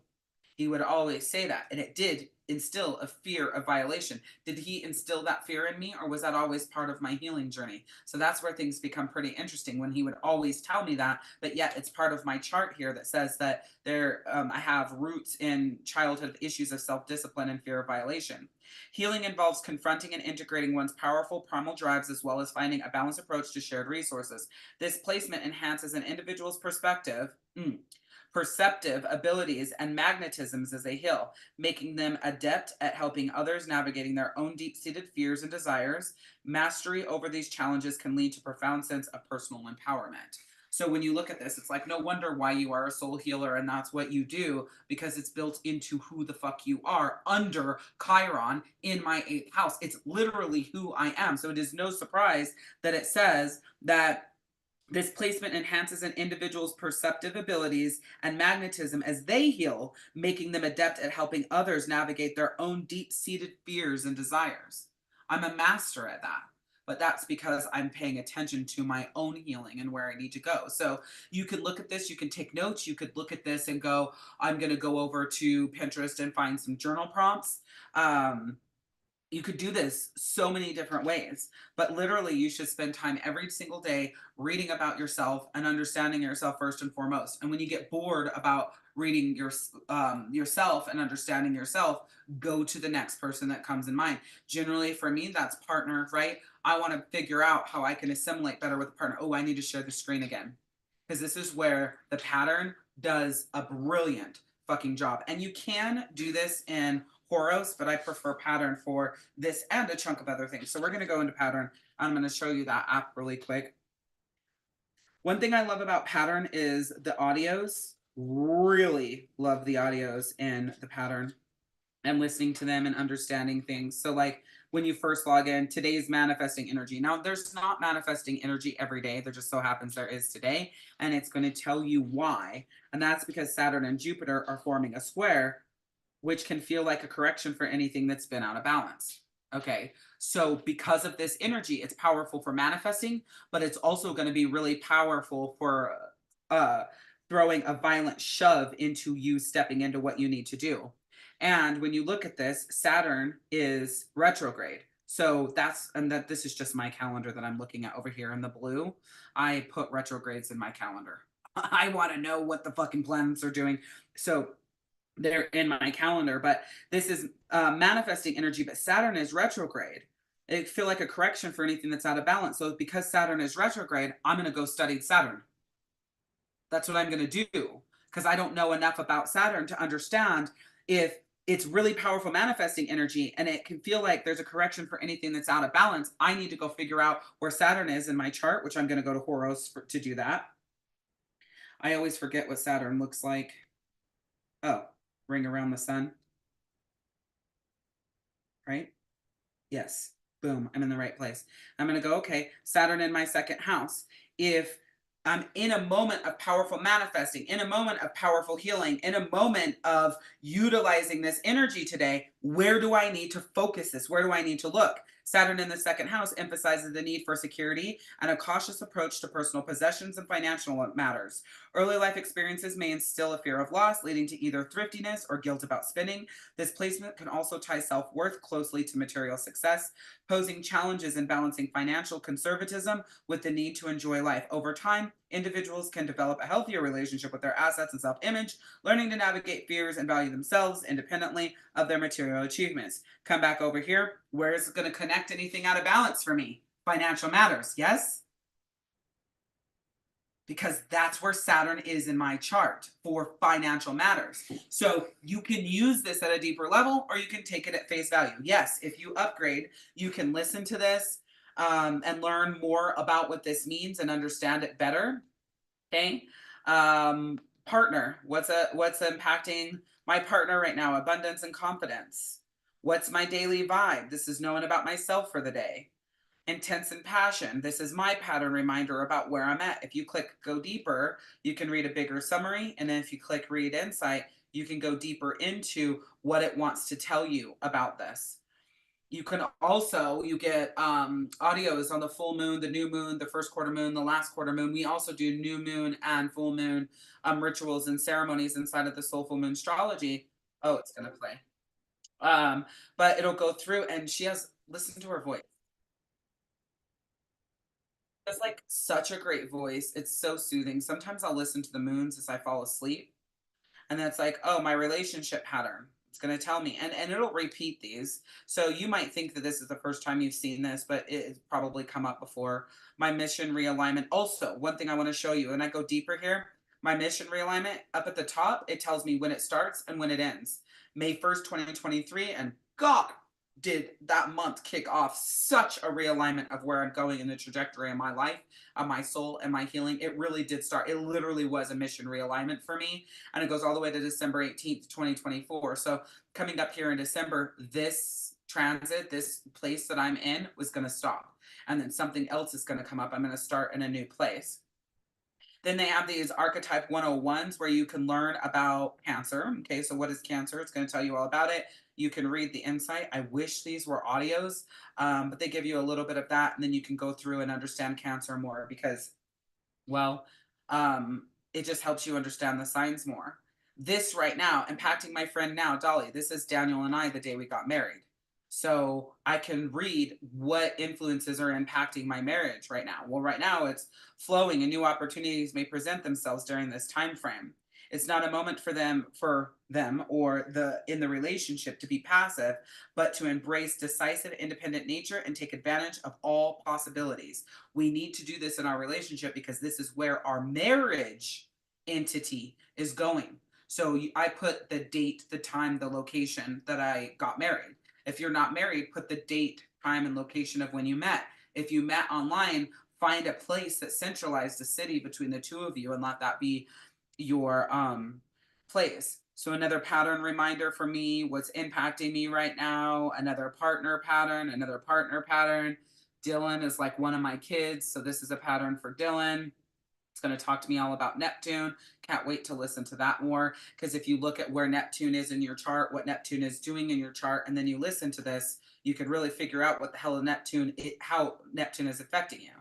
So whether, like it says here, whether you're born with it or you're experiencing it by transit, meaning whether it is in your chart and impacting you right now, or if it's just impacting you because of what it's doing. Neptune brings dreams, visions, and sometimes confusion.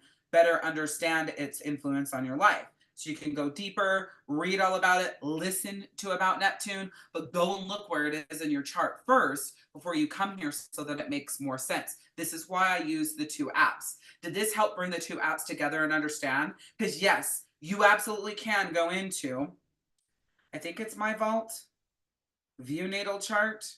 You can view your signs in this app. You can look at all of these different ones, but for me, I don't think Pattern does this as well as Horos does. Do you see? I can't see everything that I would want to see. My aspects tell me that Neptune doesn't impact me as part of my natal chart because my aspects are fucking Pluto, as you can see. Death and rebirth and transformation, and death and rebirth and transformation, and death and rebirth. And mine is in communication, in emotions, and in my baseline personality. Pluto is pressing on me in all three of those areas. So if you go into the Pattern app and you look at this and you go to your vault and you go to view natal chart, and then you go to, view natal chart, and then you go to aspects, you can see what aspects are impacting you. As you can see, Neptune isn't here for me. But listen, I have death and rebirth and communication, my emotions, and my baseline self. I don't need anything else. I don't need any more impact, right? But I just don't feel like the pattern does a good enough job right here that Horos does. Horos gives you way more detail, way more information. I cannot see what planets are in these areas, right? I don't know what planets are affecting which houses, which is also a challenge for me. So I don't spend like any time here in this app. I mean, I can go and look and Imam Coeli, I don't know how the fuck to say that. I don't know that that is in the pattern app. I mean, excuse me, in Horos. I don't think they do that. They don't talk about vertex and anti-vertex, and those are really fucking cool to learn about. And it's about like, you know, fated love and cool shit like that. So I love that from the pattern, or yeah, from the pattern app, I do. But and I love learning about the aspects from the pattern app as well. But they changed things so much here. These used to be audios for me, but you got to go over to Discover and then you can find the fucking audios. Like there's a lot. So you see your audios that are impacting you right now. That's under Discover. I can listen about the powerful transformations that are impacting me right now. That one that I just told you about from May 1st to December of this year, that is something I could read about. And then I had a new one that started on June 24th this year and goes to May 2nd. I don't think I've read that or listened to this one, because this is how Uranus is impacting me personally and my life right now. So I really love this. Take the time to go through the pattern app, especially under the Discover tab. I spend most of my time in My Lens and Discover. I love bonds because I like to see what goes on in the different relationships and how people work. So I really love this. As friendships and whatever, you can add different people if you have their birth date and time and all that good jazz and figure out what your connection is. And when you do that, so like if I come here and I select Daniel and I do view bond, delicate is a fucking understatement of this relationship. But we can read through, I can read through my bond pattern. So what's our friction going to be? What's our frustrations going to be? Push towards growth is a frustration. If I look at that, I'm sure it's me pushing Daniel towards growth. Important presence, that's another frustration. Grounding and substantial is another frustration. Then we've got amazing areas. We've got exhilarating. It's the strongest connection you could have. Our biggest challenge is expectations, and God is it. You have that we're on different paths, right? And that's a challenge. So you can go through and these all have things I can read. I can read all about our relationship and how each of these things impacts us. But then you have what's actually impacting you now. So this is our bond pattern and the patterns that you have, but you also have, okay, what's impacting our relationship right now. So my May 1st to November 19th, 2025, your impact is intense and transformative. So for me, my intense and transformative, where I'm at on my path and my being, is impacting my relationship. Daniel's impact is idealism and confusion. That's what's impacting our relationship right now. So I can come in here and I could read, okay, here's where me being me is impacting our relationship. Here's where him being him is impacting our relationship. And I can clearly see what is going on. And if you read through it, it's going to give you advice. Like this says, nothing is impossible, nothing is right or wrong. But at this moment, you're going through a cycle that's meant to transform the person you are, which means that what you need and what you want may be different from day to day. Could you imagine how this would be frustrating for a relationship? Right? And that's just the front end.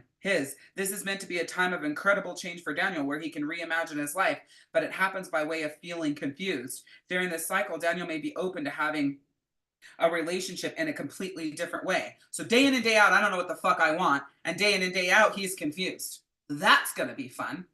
Right? And then you look at the time of the transits. Mine was May 1st for 23 to November 19th of 2025. So I got God knows how long. I got a year and 3 fucking months left of my back and forth, don't know what I want day in and day out bullshit. And he's going to come out of this confusion in December, of 2025. Oh, great. Right? So we're both in this shit show that's impacting this relationship until November and December of 2025. So when you're reading through this, it's like, okay, what are you going to do about it? What are you going to do? How are you going to change? How are you going to grow? How are you going to align with this energy, right? You can do this with your kids. You can't put your kids as romantic partners because of their age, which I appreciate. So you can come in here and you can go, kids, me and Ronan view this bond. We have a unique bond. Okay. He's my oldest child. So again, I can look at what's our bond pattern. I could read about Ronan and I. All right. But because we're not in a relationship, we're not going to talk about our impacts of our are where we're at and how it impacts us, but I can read all about Ronan and I's relationship, the good, the bad, whatever. I can come in here and I can choose Stratton, and I could look at Stratton, and I could choose to read about us in one of the mornings, right?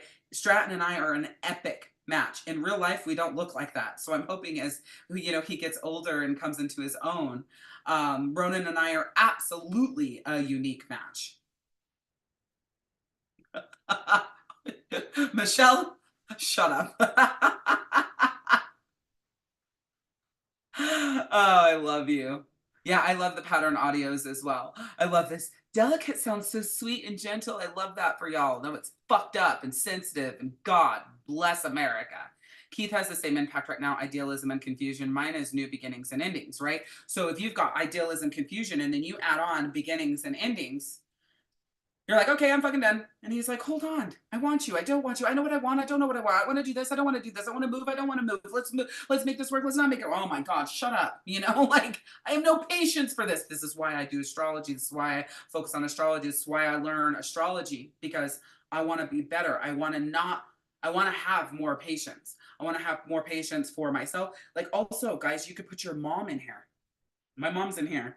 My mom and I have an epic bond, so I can read about my mom and I. If you and your mom don't have an epic bond, you can look at where are your pitfalls, where are the holes, what can you do better. My dad and my papa are dead. I have them in here. I can go through and I can look at my dad and my grandpa, and I can look at our bonds and how we connect and like this cool stuff. Like I love this stuff, and I know that they're dead, but now I can connect. My dad died when I was 12. So now I can look at the woman that I am and what I was created as, the man he was created as, and see what would our relationship be like and how would we be, and haha, me and hubby are extraordinary. See, that's beautiful. That's the highest you can get, is extraordinary. I haven't seen anything besides higher than extraordinary. I don't know if epic is higher than extraordinary, but I don't think so. I think extraordinary is the highest level. I'd have to look at that. It doesn't really tell you. So what I want to know from you, and I know that that was long, could you imagine if we continued on through the planets? Like my head feels like it's going to explode, and I study this shit all the time. I am obsessed with astrology. But what I want to know from you, shout out in the chat, what has been your number one takeaway from this session? I really hope that I've been able to like deliver to you and teach you and like really help you step into this. This is so important. There is nothing more important, in my professional opinion, than astrology. Because if you can't know someone's chemical makeup and how it works with you and how you can work together at the highest of levels, then that relationship will never be what it could be if you understand them at a different level. I talked about a lot today about my weaknesses. Okay. I have talked a lot today about, my funny personality quirks, if you will. But it's because of astrology where I've worked so hard on those shadows. It's because of astrology where I've gone, fuck man, why do I always default to anger? Why is that my place? And then soul healing and the work that I do there is where I've brought people through. So one of the things that I want to give you guys while you guys are just telling me what your number one takeaway is, I would love to do a soul alignment session with you. I'd love to sit down with you and go through. I did one with Julie the other day, and she loved it. Like it was such a cool fucking session. And I had just barely designed it right before I went into the session with Julie. So I tested it on her per se. I knew it would work well, but I tested it on her, and it was so fucking cool to go through this process. I've known Julie for a while now, so going through that probably shouldn't have brought too many revelations, and it shouldn't have, but it did, and it was really, really cool. So the reason why I'm sharing that with you is if you want a free alignment session, I'd love to sit down with you. If you want to move forward at the end and join my soul alignment program, great. And if you don't, it's no worries, right? But go through this process, understand yourself better, and figure out in soul alignment, meaning you aligning with your soul, where do you need to tighten up? Where do you need to focus? Where is the work that you need to do? Because soul healing plus astrology equals massive transformation. If you started with me of October of last year in, let's say, Soulful Moon Astrology to right now, I am a much different person in 10 months. A much different person. And I have healed things that are the biggest parts of who I am and how I operate. The biggest parts. I used to yell all the time and get pissed off all the time and default anger all the time. And now I'm calm and I talk and I communicate and I express. Okay. Like Now I've learned that through astrology and soul healing in what I teach. Okay. So I'd love to do a soul alignment session for you. I'll be reaching out to each of you. So just be looking for that. And like I said, there's no pressure. There's no pressure to join the soul shift, or excuse me, the soul alignment program. If you join, great. We're going to do phenomenal work over the next 6 months. And if you don't, it's no worry there, but it's a brand new program that I've designed. And I love how tight it is. 1 month, you focus on one piece of soul aligning and aligning with yourself in that one area. And that's where you focus for 30 straight days. When you come to alignment sessions, we are working on only alignment type items. We're not talking about a whole bunch of other things. But I will promise you, the one thing I will always promise you is astrology is part of every conversation. Because without it, your soul healing, your transformation, your growth, it takes such a long time to get there because you don't understand yourself and the people around you enough in order for that transformation to happen.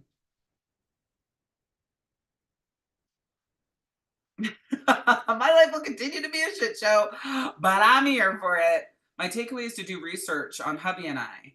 Yes. Yeah. And like, you guys are extraordinary, but you know, it doesn't mean that life hasn't gotten in the way and you guys haven't gotten in a rut and things haven't gotten more disconnected. You know, extraordinary doesn't mean that life doesn't happen. So you can go through and you could read that and go, you know what? We are fucking awesome at that. When did we stop doing that? Let me put that back on the map, you know? God, we used to do so good with that. We were so great at that. What, like, it can bring those things back for you. Because it's like when you ran that and you saw that you guys were extraordinary, didn't that make you just want to like kiss him or like tell him or like be close to him? Because it brings a closeness there that 5 minutes ago you didn't even know existed. Even though you may not have felt disconnected, it's really fucking cool, right? So read about each other and use that as a reconnection point. Because if you're extraordinary, there's nothing better than that, even if it's gotten off track, even if you don't feel as extraordinary as you once did, it's just because of life. So if you were extraordinary once together, you can absolutely fucking be extraordinary again together without a doubt. Jasmine says, key takeaway is to learn more about myself. Just looking over the info today makes things make so much more sense and also confirms other aspects I already knew. Boom, right? Growing in the areas that you're like, holy shit, I didn't know that.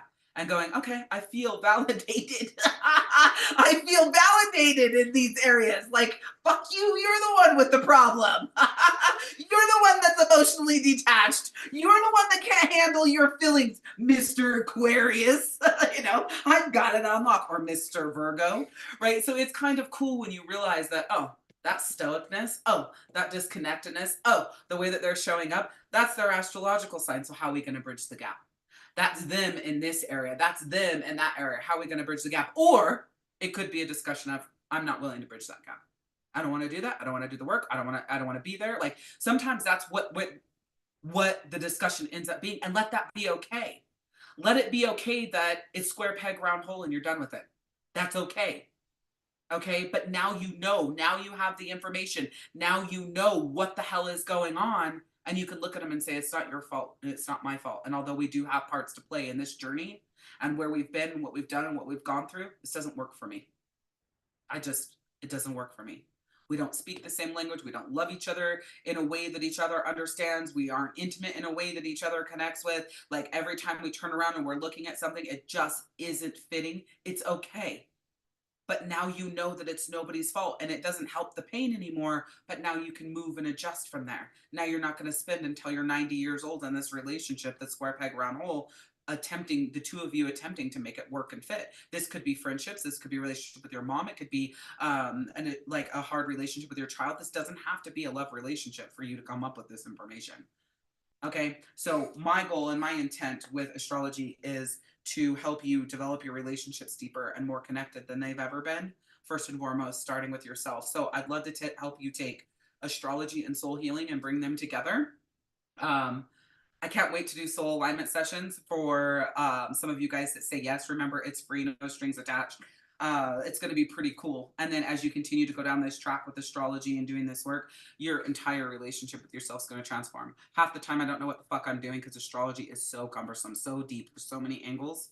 But I've been able to heal myself through knowing what I know in soul healing and then adding astrology to that. I've been able to do so much more healing, and now I'm teaching you guys how to do that. So I want to say thank you so much for being here and showing up. I'm so grateful that you guys had so many takeaways. The last thing I'm going to ask you to do is go into the Power of the Planets Facebook group and tell everyone why they should watch the replay. Like, why would you tell someone to come back and watch the replay of this, and why they should take the, 2.5 hours or 2 hours, 15 minutes of their time to come here and listen to this.